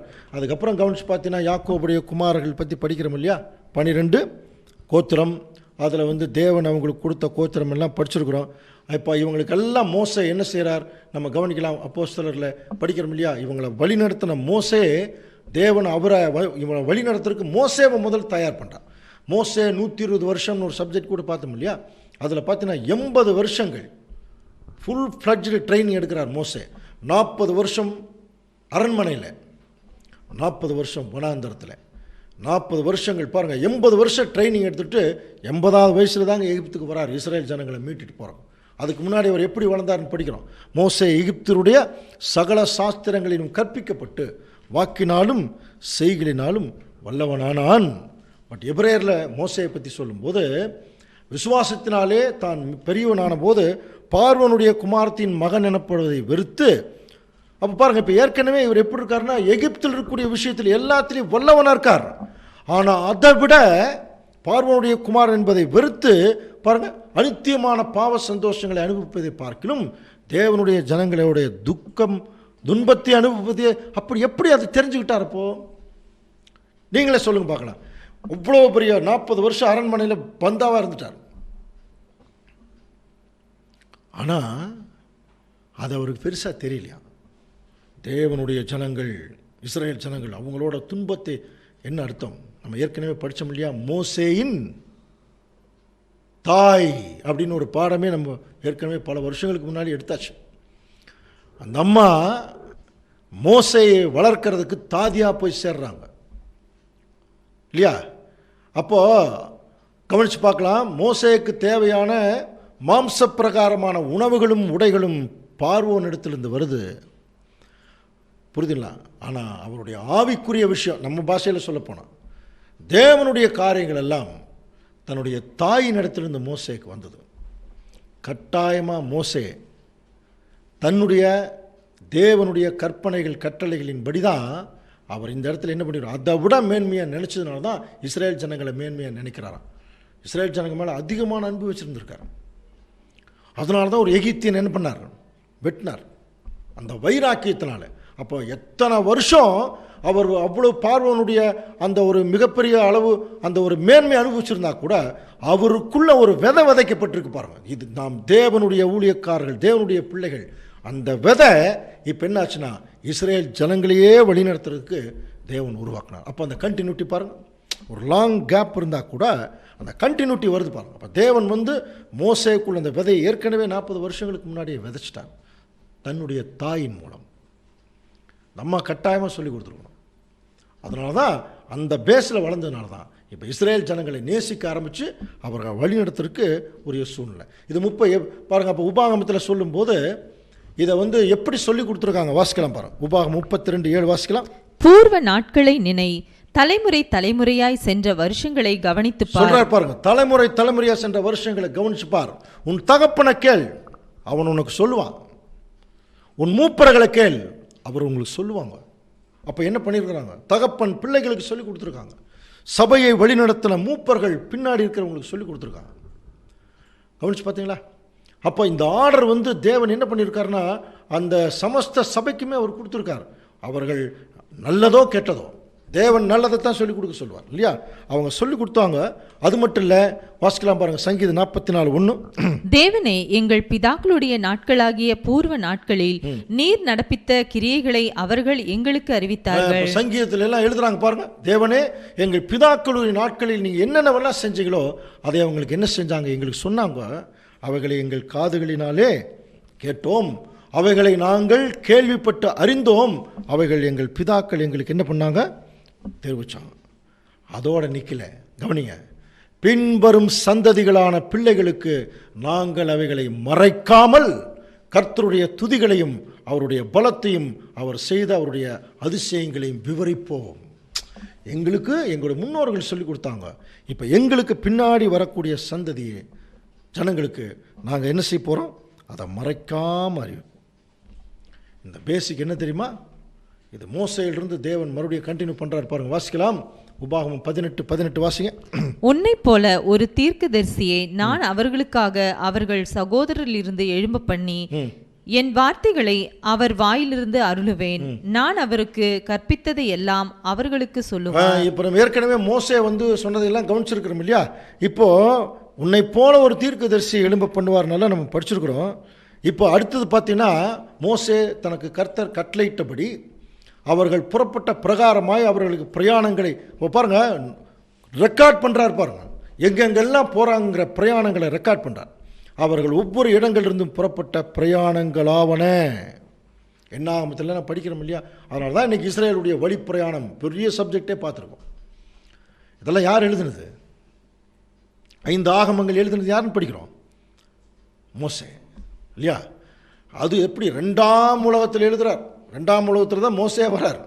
ஆனால் அவர் எதை குறித்து எழுதுறார்? முதல் உலகம் எப்படி உருவானது, அண்ட சராசரங்கள் உருவான விதம், ஆதாம் படைக்கப்பட்ட விதம். அப்போ இது யாராவது ஒரு சொல்லியிருக்கணும் இல்லையா? டைரக்டாக மோசேக்கு தேவன் என்ன பண்ணிட்டாருன்னா எல்லாத்தையும் கிளியராக சொல்லிட்டார்.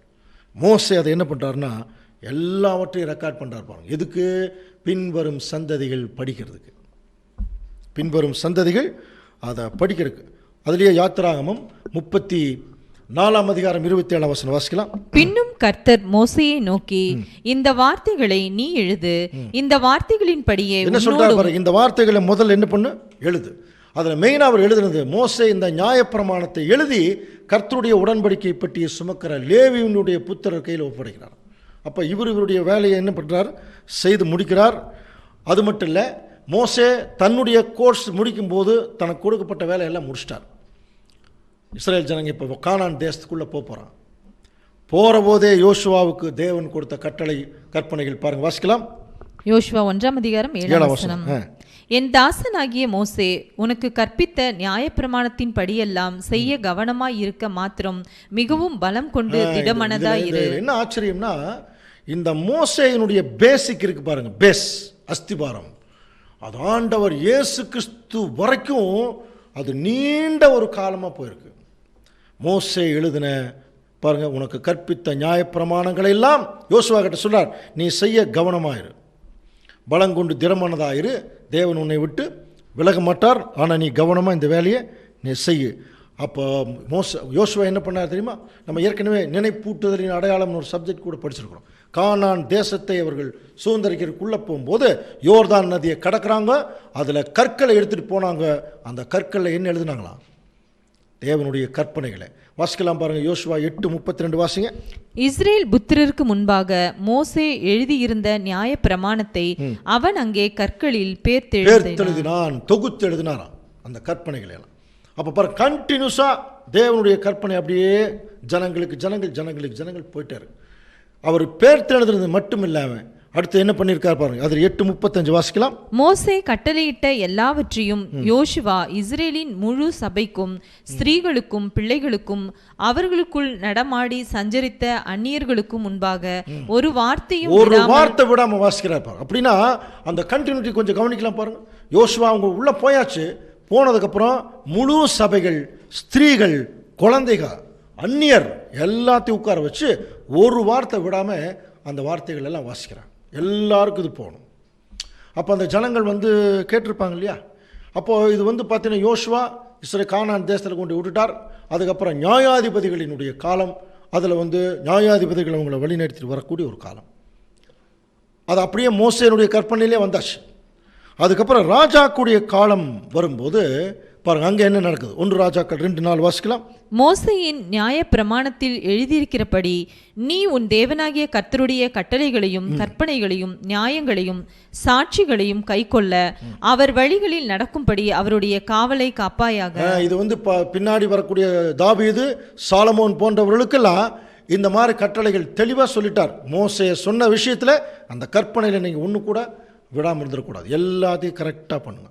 என்னாச்சு தெரியுங்களா? இந்த ராஜாக்கள் காலம் வரும்போதே நம்ம ஏற்கனவே படித்தோம். சாலமோனுக்கு அப்புறம் இந்த ராஜ்யபாரம் 2ஆக உடஞ்சிருச்சு. அதில் இஸ்ரேல் ஜனங்கள் 10 கோத்திரம் தனியாகவும் 2 கோத்திரம் தனியாக போயிட்டாங்க. அப்போது இந்த 2 கோத்திரத்தினுடைய இதில் பார்த்தீங்கன்னா யோசியான்னு ஒரு ராஜா வந்தார், ஒரு சின்ன வயசில். அந்த ராஜாவுடைய காலத்தில் கவனித்து பார்க்கும்போது அவர் சார்ஜ் எடுத்தோடனே முதல்ல ரொம்ப நாள் அந்த தேவாலயம் சுத்தம் இல்லாமல் இருக்குது, இப்போ இதை சுத்தப்படுத்துறதுக்கான ஆர்டர் போட்டார். ஃபஸ்ட்டு வந்தோடனே உடனே தேவாலயம் சுத்தம் பண்ண போகும்போது அங்கே பலிபீட தண்டையில் ஒரு புஸ்தகம் ஒன்று கிடந்திருக்கு. அதை இல்கியான்னு ஒரு பிரதான ஆசாரியன் போய் அந்த புஸ்தகத்தை கண்டெடுக்கிறார்.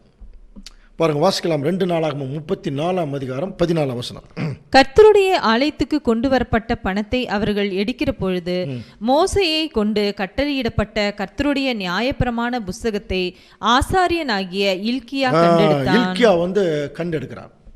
கண்டெடுத்து கொண்டு போய் ராஜா கிட்ட கொடுக்குறாரு. என்னன்னு படிக்கும்போது அதில் என்ன போட்டிருக்கு? நம்ம ஏற்கனவே முதல் கற்பனை கொடுத்தார் பாருங்க. அதாவது பஸ்கா, இது தேவன் தலைமுறை தோறும் இந்த பஸ்காவை கொண்டாடணும்னு சொல்லி அந்த நியாயப்பிரமாண புஸ்தகத்தில் எழுதியிருக்கு. அதை பார்த்துட்டு யோசியா என்ன பண்ணார் தெரியுங்களா? ஒரு மிகப்பெரிய பஸ்காவை அங்கே அனுசரிக்கிறார். அந்த வசனமே எப்படி இருக்கும்னா, இதுக்கு முன்னாடி சரி இதுக்கு பின்னாடி சரி இவ்வளோ பெரிய பஸ்காவை அனுசரித்தது இல்லைங்கிற அளவுக்கு பாருங்கள். அப்போது அந்த நியாயப்பிரமாண புஸ்தகம் ஜனங்கள் எல்லாம் கொஞ்சம் வர தொலைச்சி போட்டு அப்படியே தொலைஞ்சு போகல. ஒரு குறிப்பிட்ட காலமான டக்குன்னு அது மறுபடியும் கிடைக்குது. அதுக்கப்புறம் பின்னாடி பார்த்தீங்கன்னா 2 நாளாகமம் 34:31 வாசிக்கலாம். ராஜா தன் ஸ்தானத்திலே நின்று அந்த புஸ்தகத்தில் எழுதியிருக்கிற உடன்படிக்கையின் வார்த்தைகளின்படியே தான் செய்வதினாலே கர்த்தரை பின்பற்றி நடப்பேன் என்று தான் முழு இருதயத்தோடும் தன் முழு ஆத்மாவோடும் அவருடைய கற்பனைகளையும் அவருடைய சாட்சிகளையும் அவருடைய கட்டளைகளையும் கைக்கொள்ளுவேன் என்று கர்த்தருடைய சந்நிதியில் உடன்படிக்கை பாருங்க. அப்ப என்ன சொல்றாரு? இந்த புஸ்தகத்தில் என்னென்னலாம் எழுதியிருக்கோ அதன்படி நான் செய்வேன். அப்போ இன்னொரு விஷயம் பாருங்க, ஒரு ராஜாவே தேவனுடைய கற்பனையின்படி தெளிவாக செய்யும்போது ஆட்டோமேட்டிக்காக ஜனங்க என்ன செய்வாங்க? அந்த பின்னாடியே போயிடுவாங்க. ஸோ இப்படியாக இந்த ராஜாக்களுடைய காலத்தில் பார்த்தீங்கன்னா ஒவ்வொரு ராஜாக்களுமே, அதில் முக்கியமான சில ராஜாக்கள் எல்லாம் இப்போ மோசேயினுடைய அந்த கற்பனைகள் எல்லாமே கையில் வச்சுட்டு அதன்படி தான் தங்களுடைய அரசாட்சியே நடத்திட்டு இருந்திருக்கிறாங்க. அப்போ கண்டினியூஸாக அது வந்துட்டே இருக்கு. அதுக்கப்புறம் என்ன ஆச்சுன்னு நம்ம படிக்கிறோம். இவர்களும் யூதா ராஜாக்கள் கடைசியாக செதேக்கியா ராஜாவுடைய காலத்தில் எங்கே போயாச்சு? பாபிலோனுக்கு சிறைப்பட்டு போனாங்க. அப்புறம் பாபிலோன் கவர்மெண்ட் முடிஞ்சு மேதோ பெர்ஷியன் கவர்மெண்ட் வரும்போது இப்போ அவர்கள் திரும்பவும் தங்களுடைய சொந்த நாட்டுக்கு இஸ்ரேல் ஜனங்கள் போகிறதுக்கு கோரேஸ் ராஜாவுடைய காலத்தில் திரும்ப வாய்ப்பு கிடைக்குது. திரும்பவும் தங்களுடைய சொந்த ராஜ்யத்துக்கு போகிறாங்க. ஆலயத்தை கட்டுறதுக்கு ஒரு வாய்ப்பு. அதை அந்த நிகழ்ச்சிகளை எஸ்ரா தீர்க்கதரிசி ஏற்கனவே எழுதியிருக்கார்.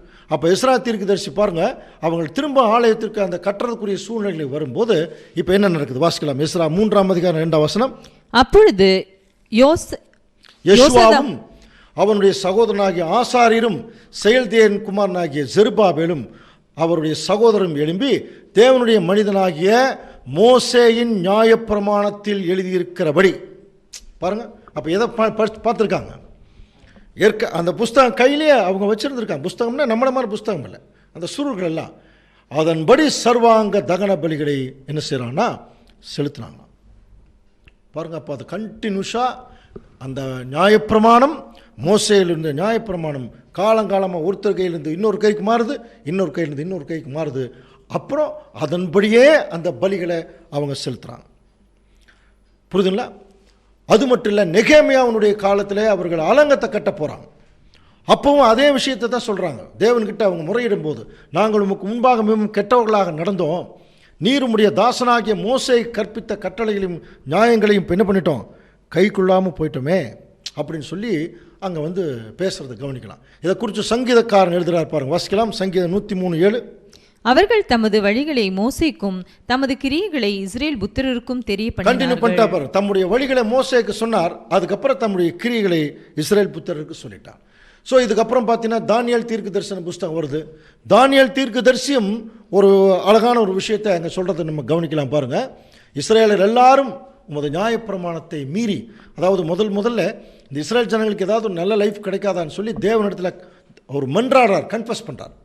அப்போ கன்ஃபஸ் பண்ணும்போது உமது சத்தத்துக்கு செவி கொடாமல் விலகி போனாங்க, அவருக்கு விரோதமாய் பாவம் செய்தோம், ஆகையினால தேவனுடைய தாசனாகிய மோசேயின் நியாயப்பிரமாண புஸ்தகத்தில் எழுதியிருக்கிற சாபம் எல்லாம் எங்கள் மேலே வந்துருச்சு. அதனால் தேவனே ஏதாவது ஒரு கிருபை செய்யுங்கன்னு சொல்லும்போது தான் தானியேல் 9 நம்ம அந்த 70 வார தீர்க்க தரிசனமெல்லாம் படித்தோம் இல்லையா, நேரடியாக வரார் கேப்ரியல், டைரக்டாக பதில் சொல்கிறதுக்கு வரார் தானியேலுக்கு. காரணம் என்ன? இவர்கள் எல்லாரும் அந்த பேஸ் கற்பனைகளை கை கொள்றதுக்கு அவ்வளவு ஆர்வமாக இருந்தாங்க. அதுக்கப்புறம் ஓசியா இதை குறித்து எழுதும்போது, அப்படியே தீர்க்க தரிசிகளோட சொன்னேன், அநேகம் தரிசனங்களை அருளினேன், தீர்க்க தரிசிகளை கொண்டு ஊமைகளால் பேசினேன். அப்போவே தேவன் வந்து ஊமைகளெல்லாம் அங்கே பேசினார். இப்படியே நிறைய வசனங்கள் இருக்குது. இந்த மாதிரி தீர்க்க தரிசன புஸ்தகம் ஒவ்வொன்றையும் கவனிச்சுட்டு வந்தீங்கன்னா, ஒவ்வொரு தீர்க்க தரிசிகளும் மேக்சிமம் இந்த நியாயப்பிரமாணத்தை பேஸ் பண்ணி பேசுவாங்க. மோசேயினுடைய நியாயப்பிரமாணம் சொல்லியே பேசுவாங்க. கடைசியாக மல்கியா தீர்க்க தரிசன புஸ்தகம் படிக்கிறோம் இல்லையா, அங்கே கூட நம்ம கவனிக்கும் போது பாருங்கள், ஓரேபிலே இஸ்ரேல் எல்லாருக்காகவும் என் தாசனாகிய மோசேக்கு நான் கற்பித்த நியாயப்பிரமாணமாகிய கட்டளைகளையும் நியாயங்களை நினையுங்கள். நமக்கு ஏற்கனவே தெரியும், எல்லா புஸ்தகங்களும் இஸ்ரேல் ஜனங்களுக்கு சொல்லப்பட்டது. மல்கியா தீர்க்க தரிசன புஸ்தகம் இஸ்ரேல் ஜனங்களை வழிநடத்தின ஆசாரியர்கள் தப்பு பண்ணதுனால அவர்களுக்கு எச்சரிப்பு கொடுக்கறதுக்கு தான் தேவன் மல்கியாவை அனுப்பிச்சார். ஸோ அங்கேயும் இதே தான், மோசே எழுதின கட்டளைகள் எல்லாம் கை கொள்ளுங்கள். அதோட பழைய ஏற்பாடு முடிவடைகிறது. அன்புக்குரிய சகோதர சகோதரர்களே, அதுக்கப்புறம் ஒரு லாங் கேப் நமக்கு தெரியும் இல்லையா, 400 வருஷங்கள் மல்கியாவிலிருந்து மத்தேயு வரைக்கும், இயேசு கிறிஸ்து வர வரைக்கும் ஒரு பெரிய கேப் ஆயிடுச்சு. ஆனால் ஆக்சுவலாக அது கேப் இல்லை, அந்த கேப்புக்கு நடுவுலையே நிறைய லிங்க் தேவன் கொடுத்துருந்தார். அதனால தான் அதில் வந்தவங்க தான் பரிசேயர்கள் சதிசேயர்கள் எல்லாம் படிச்சிருக்கிறோம். ஆனால் அந்த கேப் வர்றதுக்கு முன்னாடியே நம்ம படிச்சிருக்கிறோம் இல்லையா, நம்ம ஏற்கனவே நிறைய சப்ஜெக்ட் பார்த்ததுனால உங்களுக்கு அதை விளக்கி அதுக்கு வந்து அதுக்குரிய விஷயத்தை சொல்லிடும். மல்கியா கடைசி அதிகாரம் கடைசி வசனம், நான் எலியா தீர்க்க தரிசியை கர்த்தருடைய பெரிதும் பயங்கரமான நாள் வர்றதுக்கு முன்னாடி நான் எலியா தீர்க்க தரிசி அனுப்புகிறேங்கிறதோடு நிறுத்திட்டான். அதுக்கப்புறம் மத்தேயு எழுதின சுவிசேஷத்துக்குள்ளே வரும்போது ஒரு முறை ஆண்டவர் இயேசு கிறிஸ்து மறுரூபமாகும் போது எலியாவும் மோசேயும் இங்கே இருக்கிற மாதிரி பார்த்தாங்க இல்லையா. அப்போ என்ன கேட்டாங்க, அந்த பேஸ் பண்ணி கேட்குறாங்க, எலியா முந்தி வர வேணும்னு நாங்கள் கேள்விப்பட்டோமே. அப்போ ஆண்டவர் சொல்றார், ஆமாம் எலியா வந்து முன்னாடி எல்லாம் சீர்படுத்துவது மெய்தான், ஆனால் எலியா வந்தாச்சு சொன்னார் இல்லையா. அப்போ அது அப்படியே கண்டினியூ ஆகுது. ஸோ இதுக்கப்புறம் கவனிச்சு பார்த்தீங்கன்னா, அப்பவும் மோசேனுடைய நியாயப்பிரமாணத்தை விடல. ஆண்டவர் இயேசு கிறிஸ்துவே என்ன சொல்றார் பாருங்க, வாசிக்கலாம். யோவான் 5:46. நீங்கள் மோசேயை விசுவாசித்தீர்கள், ஆனால் என்னையும் விசுவாசிப்பீர்கள். அப்போ நீங்கள் மோசேன்னு சொல்றீங்க, அவரை விசுவாசினா என்னையும் விசுவாசிப்பீங்க. அவன் என்னை குறித்து என்ன பண்ணியிருக்காரா? எழுதியிருக்கிறானே. மோசே பாருங்க, அந்த கண்டினியூட்டி சொல்கிறார். நீங்கள் மோசேன்னு சொல்கிறீங்க, அவனை உண்மையாக விசுவாசின்னா என்ன விசுவாசி? ஏன் மோசே என்ன குறித்து எழுதியிருக்காரா? என்ன எழுதியிருக்கார்? என்னை போல் ஒரு தீர்க்கதரிசியை உங்களுக்குள்ள தேவன் அனுப்புவார், அவர் சொல்கிறபடி கேளுங்க. எத்தனை வருஷம் கழிச்சு அனுப்புவார்னு சொல்ல, என்னை போல் ஒரு தீர்க்கதரிசி. அப்படின்னா மோசே எப்படி அவர் என்ன கண்டிஷன் இருந்தார், அதே மாதிரி தான் கிறிஸ்து. மோசே என்ன வந்தார்? தேவனுக்கும் ஜனங்களுக்கும் என்ன வந்தார்? மத்தியஸ்தராக இருந்தார். அதே மாதிரி தான் என்னை போல உங்களுக்கு ஒரு மத்தியஸ்தர் வரப்போகிறார். மோசே ஒரு முறை சொன்னார் தெரியுங்களா, இந்த ஜனங்களை கொல்றதுக்கு போல என்ன கொன்றுங்கன்னார். படிச்சிருக்கீங்களா? ஜீவ புஸ்தகத்திலிருந்து என் பேரை அழிச்சிருங்க. அப்படின்னா எந்த அளவுக்கு மோசே இஸ்ரேல் ஜனங்களை நேசிச்சிருக்கார். பிகாஸ் ஆஃப் தேவனுடைய காரணத்தினால இஸ்ரேல் ஜனங்கள் தேவ பிள்ளைகள்ங்கிறதுனால அப்போ தேவன் மேலே வச்சிருக்கிற அன்பை இஸ்ரேல் ஜனங்கள் மேலே வச்சாருங்க. அதனால தான் சொன்னார், என்னை கொன்று போடுங்கன்னார். கொன்று போடுங்கன்ட்டு அவர் உயிரோடு இருந்துட்டார். ஆனால் அவர் ஒரு தப்பு பண்ணி போயிட்டார். ஆனால் இந்த இடத்துல இயேசு கிறிஸ்து அதை என்ன பண்ணிட்டார்? தன்னுடைய வாழ்க்கையிலே நிறைவேற்றிட்டார். அந்த ஜனங்களுக்காக தன்னுடைய ஜீவனையே கொடுக்குறார். அதனால தான் சொன்னார், என்னை பற்றி மோசே எழுதியிருக்கார். அப்போ இயேசு கிறிஸ்து கூட எடுத்துன்னே தான் உடனே தன்னுடைய காரியங்களை சொல்லாமல் அந்த மோசேவை பேஸ் பண்ணி தான் பேசுகிறார். பாருங்க, வாசிக்கலாம். ஒரு முறை ஒரு அற்புதம் செய்துட்டு மத்த 8ஆம் அதிகாரம் 4ஆம் வசனம். இயேசு அவனை நோக்கி, இதை நீ ஒருவருக்கும் சொல்லாதபடி எச்சரிக்கையாயிரு. ஆயினும் அவர்களுக்கு சாட்சியாக நீ போய் ஆசாரியனுக்கு உன்னை காண்பித்து மோசே கட்டளையிட்ட காணிக்கைகளை செலுத்து.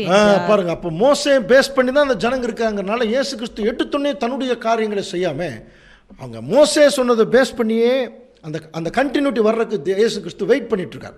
அப்போ மோசே என்னை குறித்து பேசுறாருன்னு சொல்றாரு, நம்பல. அடுத்த வசனம் கொஞ்சம் கவனிக்கலாம். அவன் எழுதின வாக்கியங்களை நீங்கள் விசுவாசியாமல் இருந்தால் நான் சொல்லுகிற வசனங்கள் எப்படி விசுவாசிப்பீங்க? அவர் சொல்றதையே கேட்கல, அப்புறம் நான் சொல்றதை எப்படி கேட்பீங்க? ஏன்னா அவர் என்னை குறித்து பேசியிருக்கார். ஸோ இது ஒரு குறிப்பிட்ட காலமாச்சா. அந்த காலம் முடியும் போது இப்போ ஆண்டவர் இயேசு கிறிஸ்து டைரக்டாக தன்னுடைய விஷயத்தை இப்போ சொல்ல ஆரம்பிக்கிறார். எப்படி ஆரம்பிக்கிறார் பாருங்க, மத்தேயு 5ஆம் அதிகாரம் 2ஆம் வசனம் 3ஆம் வசனம் வாசிக்கலாம். அப்பொழுது அவர் தமது வாயை திறந்து அவர்களுக்கு உபதேசித்து சொன்னது என்னவென்றால், பாருங்க, தம்முடைய வாயை திறந்து இப்போ அவர் டைரக்டா இப்போ ஜனங்களிடத்தில் அப்ரோச் பண்ண ஆரம்பிச்சிட்டார். அப்போ அந்த கண்டினியூட்டி மோசே வரைக்கும் வந்தது. இப்போ அதுக்கப்புறம் பார்த்தீங்கன்னா ஒரு குறிப்பிட்ட காலத்துக்கு அப்புறம் கிறிஸ்து வந்ததுக்கப்புறம் மோசே என்கிற நிழல் முடிஞ்சது. இயேசு கிறிஸ்து தம்முடைய வாயை திறந்து என்ன செய்கிறார்? தேவனுடைய சார்பாக இருந்து பரலோக ராஜ்யத்தினுடைய ரகசியங்களை அவர்களுக்கு இப்போ போதிக்க ஆரம்பிக்கிறார். அது இந்த மலை பிரசங்கம் எல்லாம் அங்கே பார்க்குறோம். ஸோ இதை அவர் போதிச்சு முடிக்கிற போது, இயேசு இந்த வார்த்தைகளை சொல்லி முடிந்த போது அவர் வேதபாரகரை போல போதியாமல் அதிகாரமுடையவராய் அவர்களுக்கு என்ன பண்ணுறாராம்? போதிக்கிறார். ஜனங்கள் அவருடைய போதகத்தை குறித்து ஆச்சரியப்பட்டார்கள். அது என்ன வேதபாரகரை போல போதியாமல்? ரெண்டு அர்த்தம் இருக்கு. வேதபாரகர் எப்படி போதிச்சிருப்பாங்க? இவர் அதிகாரமுடையவராய். அப்படின்னா வேதபாரகர் எந்த அதிகாரத்தில் போச்சிருப்பாங்கன்னா அவங்க ஒரு நியாயப்பிரமாணங்கிற அந்த மாதிரி சில பேஸ் பண்ணி போச்சிருப்பாங்க. இவர் என்ன செய்கிறார்? நான் சொல்கிறேன் அந்த மாதிரி. ஆனால் மோசே சொல்கிறது சொன்னார், நம்பலையே. மோசே இப்படியெல்லாம் என்னை குறித்து பேசுகிறான்னு சொல்லும்போது நம்பல. இப்போ அவர் என்ன செய்கிறார்? தேவனுடைய அதிகாரம் தேவன் அவர் கொடுத்தனால அந்த அதிகாரத்தோடு அந்த போதனை செய்யும்போது அவங்க எல்லாரும் அந்த போதகத்தை குறித்து என்ன பண்ணாங்களா? ஆச்சரியப்பட்டார்கள். ஆனால் உடனே அந்த பேசிக்க சொல்கிறார் பாருங்க. எப்படினில் நியாயப்பிரமாணம் மோசையின் மூலமாய் கொடுக்கப்பட்டது, கிருபையும் சத்தியமும் யார் மூலமாக வந்துச்சான்? இயேசுவின் மூலமாய் அது உண்டாச்சு அப்படிங்கிற விஷயத்தை அங்கே யோவான் அப்சர்வ் பண்ண எழுதுகிறார். மோசே இயேசு கிறிஸ்துவை கம்பேர் பண்ணும்போது மோசே மூலம் நியாயப்பிரமாணம் தேவன் கொடுத்தார். ஆனால் அதுக்குள்ளே அந்த நியாயப்பிரமாணம் இஸ்ரேல் ஜனங்களை எந்த வகையிலையும் என்ன செய்யலை, அவங்களுடைய மைண்டு தவறாக இருந்ததுனால ஜீவனுக்குள்ளே வழி நடத்தலை. அதனால தான் மோசே மாதிரி ஒரு தீர்க்கதரிசியை கொண்டு அப்ரோச்சை மாற்றினார், உயிரையே கொடுக்குறார். அதில் கிருபையும் சத்தியம் கிறிஸ்துவின் மூலம் வெளிப்பட்டது. இதை குறித்து மறுபடியும் யோவான் எழுதும்போது அந்த வார்த்தை நம் படிச்சபடி ஆதியிலே வார்த்தை இருந்தது, அந்த வார்த்தை மாம்சமாகி கிருபையிலும் சத்தியத்திலும் நிறைந்தவராய் நமக்குள்ளே வாசம் பண்ணினார். இது யார் எழுதுறது? யோவான். அவருடைய மகிமையை கண்டோம். கண்டினியூஸாக. கிறிஸ்து இப்போ வந்துட்டார், கிறிஸ்துவுடைய கிருபை சத்தியத்தை பார்த்தோம், அவருடைய மகிமையை கண்டோம். அது எப்படி இருந்ததுன்னா, அது பிதாவாக்கு ஒரே பேரானுடைய மகிமைக்கு ஏற்ற மகிமையாக இருந்தது. எப்படி யோவானால் அதை சொல்ல முடிஞ்சது? புரியுதுங்களா? அப்போ எப்படி தான் சொல்ல முடிஞ்சிருக்குன்னா, இவர்கள் ஏற்கனவே மோசேனுடைய கற்பனைகள் கட்டளைகள் அதனுடைய தாற்பயம், அதில் தேவனுடைய நிலைமையை குறிச்செல்லாம் பேசியிருக்காங்க, கற்றுக்கொண்டிருக்காங்க. அது அப்படியே யார் மூலமாக கண்டுபிடிச்சிட்டாங்களா? இயேசு கிறிஸ்து மூலமாக. அதனால தான் பிலிப்பெல்லாம் சொல்லும்போது மேசியாவை கண்டோம் அப்படின்னா, நம்ம ஏற்கனவே எதிர்பார்த்துட்டு இருந்த மேசியாவை நாங்கள் பார்த்தோம். புரியுதுங்களா? அப்போது அவர் நான் அப்போ கூட்டிகிட்டு போகிறார் பாருங்க, நான் அவர் கூட்டிகிட்டு போகிறேன் காட்டுறேன்னு சொல்லி. இதே யோவான் இன்னொரு வார்த்தை கூட எழுதினார் பாருங்க, அந்த சீசனே இவைகளை குறித்து சாட்சி கொடுத்து இவை எழுதினவன் அவனுடைய சாட்சி என்னவா இருக்கு? மெய்யா இருக்கிறது என்று அறிந்திருக்கிறோம். இது என்ன தெரியுமா? யோவான் கடைசியாக யோவான் 21ஆம் அதிகாரம் கடைசி நேரத்தில் எழுதுகிறார். நம்ம ஏற்கனவே தெரியும் இல்லையா, யோவான் 5 புஸ்தகங்கள் எழுதியிருக்கார். அதில் அவர் முதல் எழுதின புஸ்தகம் எது? யோவான் முதல் எழுதினது வெளிப்படுத்தின விசேஷம், 2வது நிருபங்கள், 3வது தான் யோவான் சுவிசேஷம். புரியுதுங்களா? கடைசியாக அந்த கடைசியாக எழுதும்போது எப்படி முடிக்கிறார்? அந்த சீசனே தன்னை சொல்கிறார், இது எல்லாம் நான் நேரில் பார்த்தேன், அவர் பேசின வார்த்தை, அவருடைய மகிமை எல்லாமே நேரில் பார்த்து நான் சாட்சி கொடுத்துருக்கேங்கிறார். அதை எப்படி சொல்கிறார்? நான் அப்படின்னு சொல்லாமல் அந்த சீசனே இவைகளை குறித்து சாட்சி கொடுத்து இவைகளை எழுதினவன் அவனுடைய சாட்சி மெய் என்று அறிந்திருக்கிறோம். இது யோவான் அவருடைய விஷயத்தை முடிச்சிட்டார். இதைய சத்தியத்தை நல்லா கேட்ட அடுத்த பேதுரு அவர் கண்டினியூ பண்ணுற பாருங்க, நாங்கள் தந்திரமான கட்டுக்கதைகளை பின்பற்றினவர்களாக அல்ல, அவருடைய மகத்துவத்தை என்ன பண்ணியிருக்கோம்? கண்ணார கண்டிருக்கோம். அவருடைய வல்லமை வருகையெல்லாம் பார்த்தோம், பரிசுத்த பருவத்தில் இருந்த நிலைமையெல்லாம் பார்த்தோம். இப்போ பேதுரு அதை கண்டினியூ பண்ணுறார், யோவான் அதை கண்டினியூ பண்ணுறார். அப்போ இவர்கள் கேட்டது எல்லாம் மைண்டில் வச்சுக்கிட்டாங்க அப்படின்னா புரிஞ்சுன்னா, அப்போ வச்சுட்டு அப்படியே இருந்திருந்தாங்கன்னா இந்த வசனம் நமக்கு வந்திருக்காது. இப்போ நம்ம பார்த்தோம் இல்லையா, நாங்கள் இதெல்லாம் கண்ணார கண்டோம். அப்போ கேட்டதையும் எழுதினாங்க. மோசே எப்படி எழுதினார்? அதனால தான் இன்னைக்கு வரைக்கும் இருக்குன்னு சொல்கிறார். அப்போ இயேசு கிறிஸ்துவுக்கு அப்புறம் சீசர்கள் எழுதினாங்க, இன்னைக்கு வரைக்கும் அது கண்டினியூ ஆகுது. ஆதாமிலிருந்து நூல் பிடிச்ச மாதிரி தேவனுடைய வழிநடத்தல் கற்பனைகள் மூலமாகவே தேவன் என்ன பண்ணிட்டுருக்காருன்னா, அப்படியே சின்ன சின்ன கேப் வந்தால் கூட அந்த கேப்பை ஆட்டோமேட்டிக்காக கற்பனைகள் மூலம் ஃபில்அப் பண்ணுறான். 400 வருஷம் கேப் ஆகி வந்ததுக்கு பிறகு மோசேனுடைய கற்பனைகளை குறித்து கேட்குறாங்க பாருங்கள். அப்போ அந்த 400 வருஷங்கிறது சாதாரணமான விஷயம் கிடையாது. நம்மெல்லாம் ஒரு சத்தியத்துக்குள்ளே ஒரு 10-20 நாள் ஒரு மாதம் சபைக்கு போகலைன்னா அதுக்கப்புறம் சபை எங்கே இருக்குன்னே மறந்துடுவோம் இல்லையா? ஏன்னா அந்த மாதிரி சூழ்நிலைகள்லாம் இருக்குது. ஆனால் அவங்கெல்லாம் பாருங்கள், 400 வருஷம் கேப் ஆனால் கூட தேவனுடைய நேரடியான வழிநடத்தல் தீர்க்க தரிசிகளின் மூலமாக, தீர்க்க தரிசனங்களின் மூலமாக, கற்பனைகளின் மூலமாக தேவன் அப்படியே நூல் பிடிச்ச மாதிரி வழி நடத்திட்டு போகிறாங்க. அதுக்கப்புறம் அப்போஸ்தலர் நடவடிக்கைகளை குறித்து லூக்கா எழுதும்போது என்ன சொல்கிறார் பாருங்கள், அவர் எடுத்துக்கொள்ளப்பட்ட நாள் வரைக்கும் அவர் செய்யவும் உபதேசிக்கும் தொடங்கின எல்லாவற்றையும் குறித்து நான் 1ஆம் பிரபந்தத்தை, அது லூக்கா சுவிசேஷம் சொல்கிறார், 1ஆம் பிரபந்தத்தை உண்டு பண்ணேன். இப்போ அப்போஸ்தலர் 2ஆம் பிரபந்தம். அப்போஸ்தலர் என்ன இருக்குது? இயேசு லூக்கா சுவிசேஷம் படிச்சிங்கன்னா இயேசு கொடுத்த பிறப்பிலிருந்து மரித்து உயிர்த்தெழுற வரைக்கும் இருக்கும். உயிர்த்தெழுந்ததுக்கப்புறம் சீசருடைய வாழ்க்கை வரலாறு, விசேஷமாக பவுல், அது கண்டினியூ ஆகிறது எதுலைன்னா அப்போஸ்தலர் நடவடிக்கைகள். அது கூட நம்ம பார்த்துட்ருக்கோம் இல்லையா, அப்போஸ்தலர்களுடைய ஊழியம். அப்போது அதில் முக்கியமானவர், பிரதானமானவர் பவுல். கடைசி அப்போஸ்தலர் கடைசி அதிகாரங்களில் பவுல் தன்னுடைய கோர்ஸ் எப்படி முடிக்கிறார் பாருங்க. அப்போஸ்தலர் 28-23 வாசிக்கலாம். அதற்காக அவர்கள் ஒரு நாளை குறித்து அநேகம் பேர் அவன் தங்கியிருந்த வீட்டிற்கு அவனிடத்தில் வந்தார்கள். பவுல் கடைசியாக அங்கே ரோமில் அவர் ஹவுஸ் அரெஸ்ட் பண்ணி வைக்கிறாங்க. அப்போது அவர் தங்கியிருந்த வீட்டுக்கு ஒரு டைம் ஃபிக்ஸ் பண்ணிட்டு வர்றாங்க. அவன் பாருங்க, தான் சாகிற வரைக்கும் பவுல் எப்படி இருந்திருக்காரு.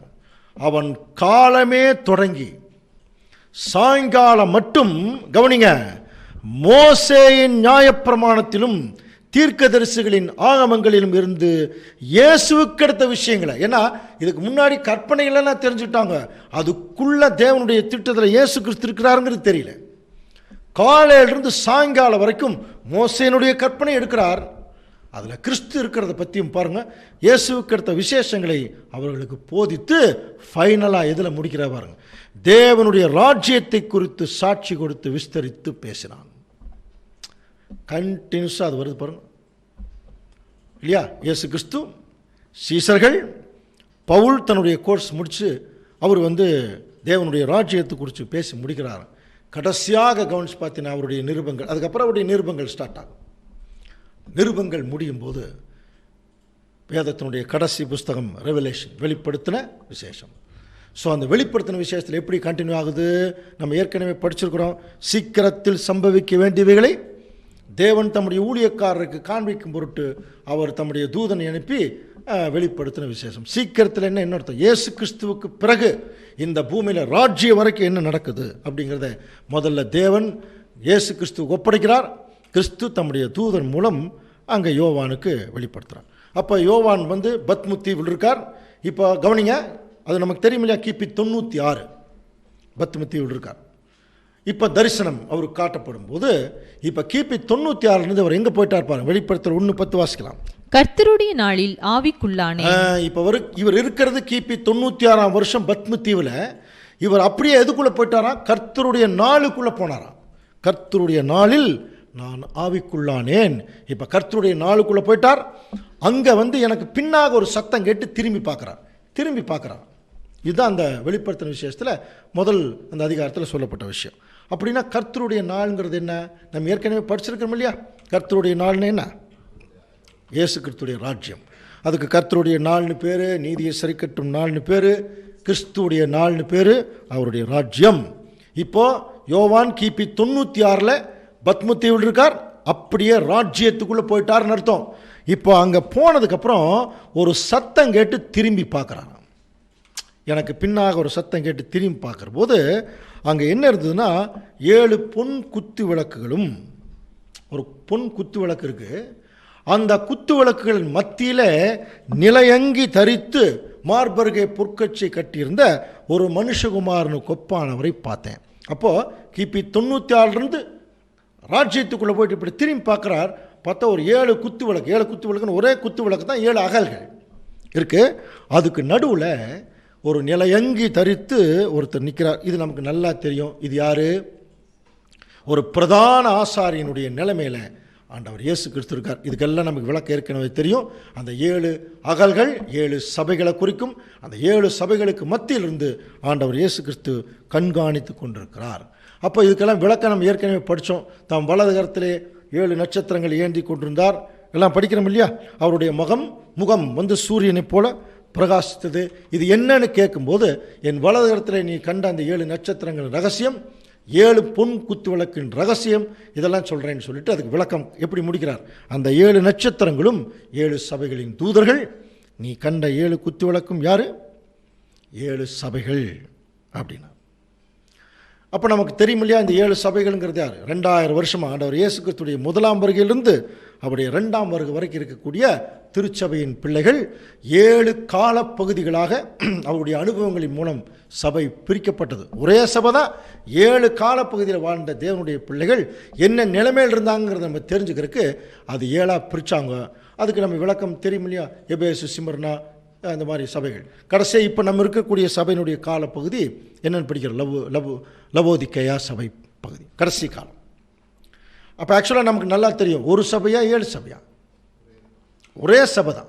இயேசு கிறிஸ்துவுடைய தலைமையில் ஒரே சபை தான்.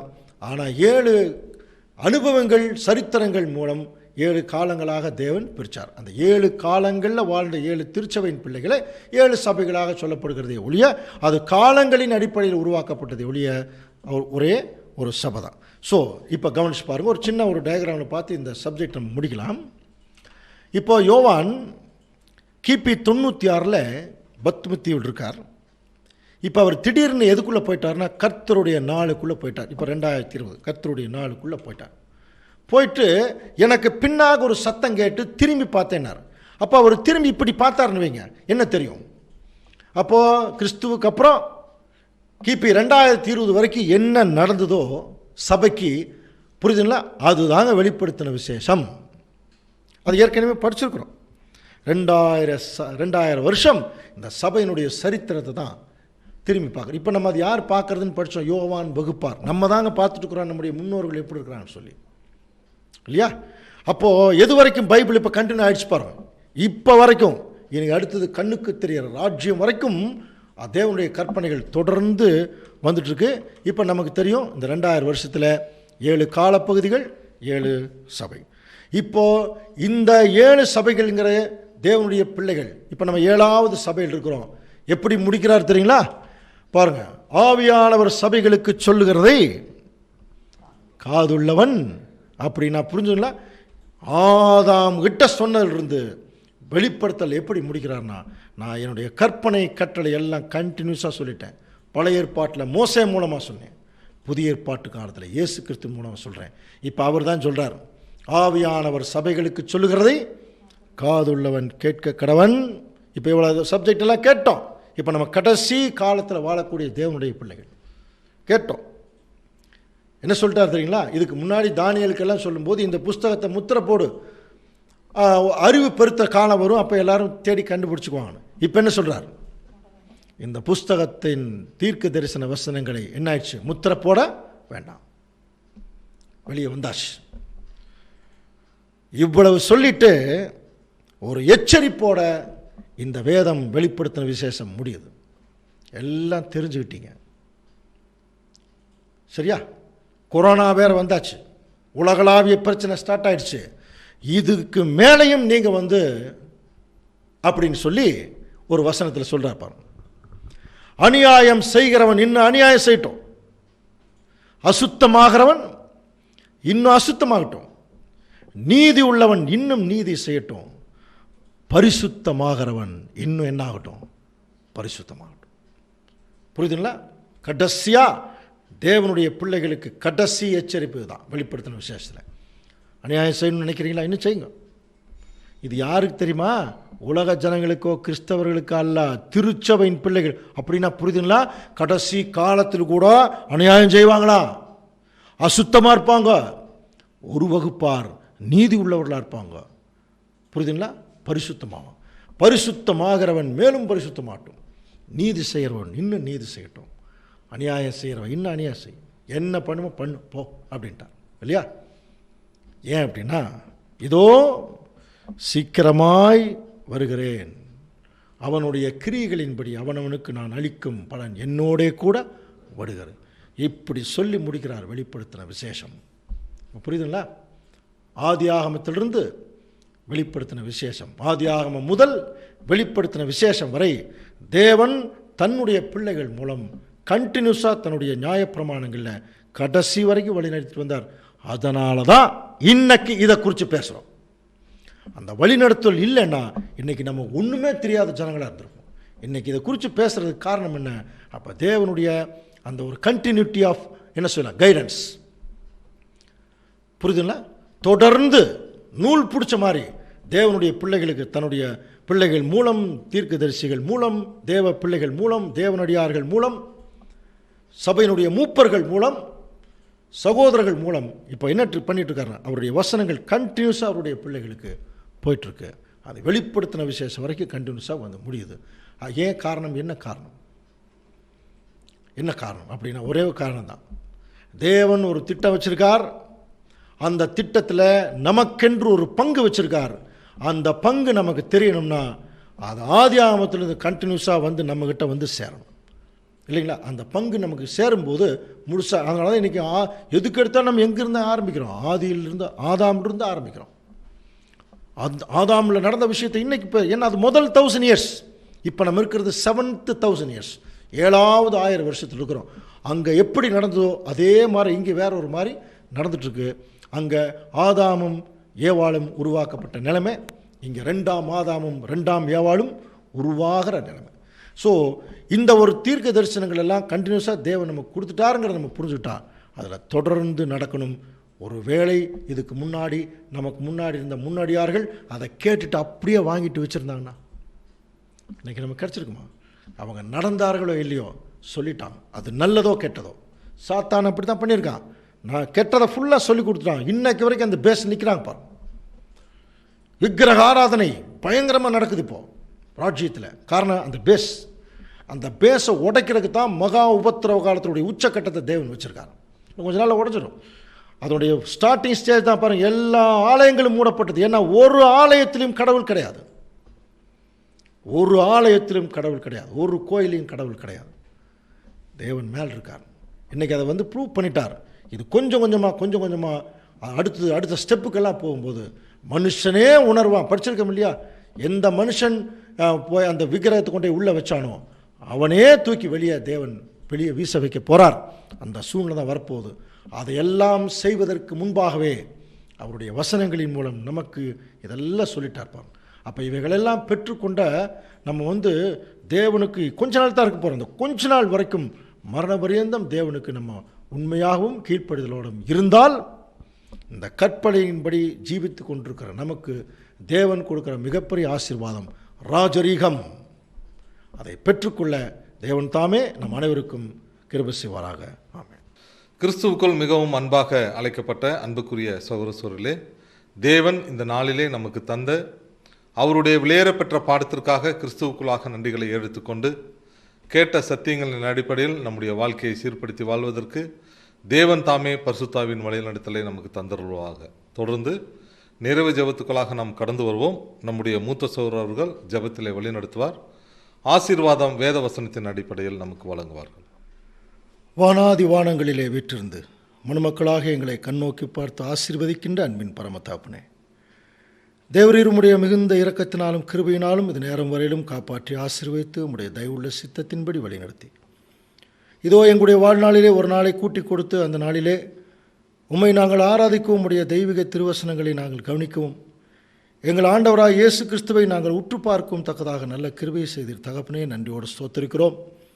மெய்யாகவே கேட்ட பாடத்தின் வாயிலாக ஆதி ஆகமத்திலிருந்து வெளிப்படுத்தலாகும் வரைக்கும் தேவரீர் உம்முடைய மெய்யான பிரசன்னம், உம்முடைய வழிநடத்தல் உம்முடைய பிள்ளைகள் மூலம் எப்படி இருந்தது என்பதை நாங்கள் உணர்கிறோம் தகப்பனே. தொடர்ந்து கடைசி காலத்திலே வாழக்கூடிய உம்முடைய பிள்ளைகளாக எங்கள் மேல் உம்முடைய அதிக கவனம் இருக்கிறது என்று நாங்கள் விசுவாசித்து நன்றியோடு உம்மை நோக்கி நாங்கள் பார்க்கிறோம். இன்னும் வரக்கூடிய நாட்களிலே, எஞ்சியிருக்கிற நாட்களிலே உமக்கென்று நாங்கள் ஜீவிக்கவும் உம்முடைய குமாரனும் எங்களுடைய அன்பு ரட்சகருமாக இயேசு கிறிஸ்துடைய வழியிலே தொடர்ந்து நடக்கவும் மரண பரியந்தம் இருக்கத்தக்கதாக நல்ல கிருபையை தந்து ஆசீர்வதிக்க வேண்டுமாய் இந்த தாழ்மையான விண்ணப்பங்களை அன்பின் ரட்சகரும் மீட்பரும் ராஜாவுமாக இருக்கிற இயேசு கிறிஸ்துவின் மூலம் ஏறெடுக்கிறோம் மகா பரிசுத்தமுள்ள தந்தையே. எல்லா புத்திக்கும் மேலான தேவ சமாதானம் நம்முடைய இருதயங்களையும் சிந்தனைகளையும் கிறிஸ்து இயேசுவுக்குள்ளாக காத்துக்கொள்ள கடவுது. ஆமென்.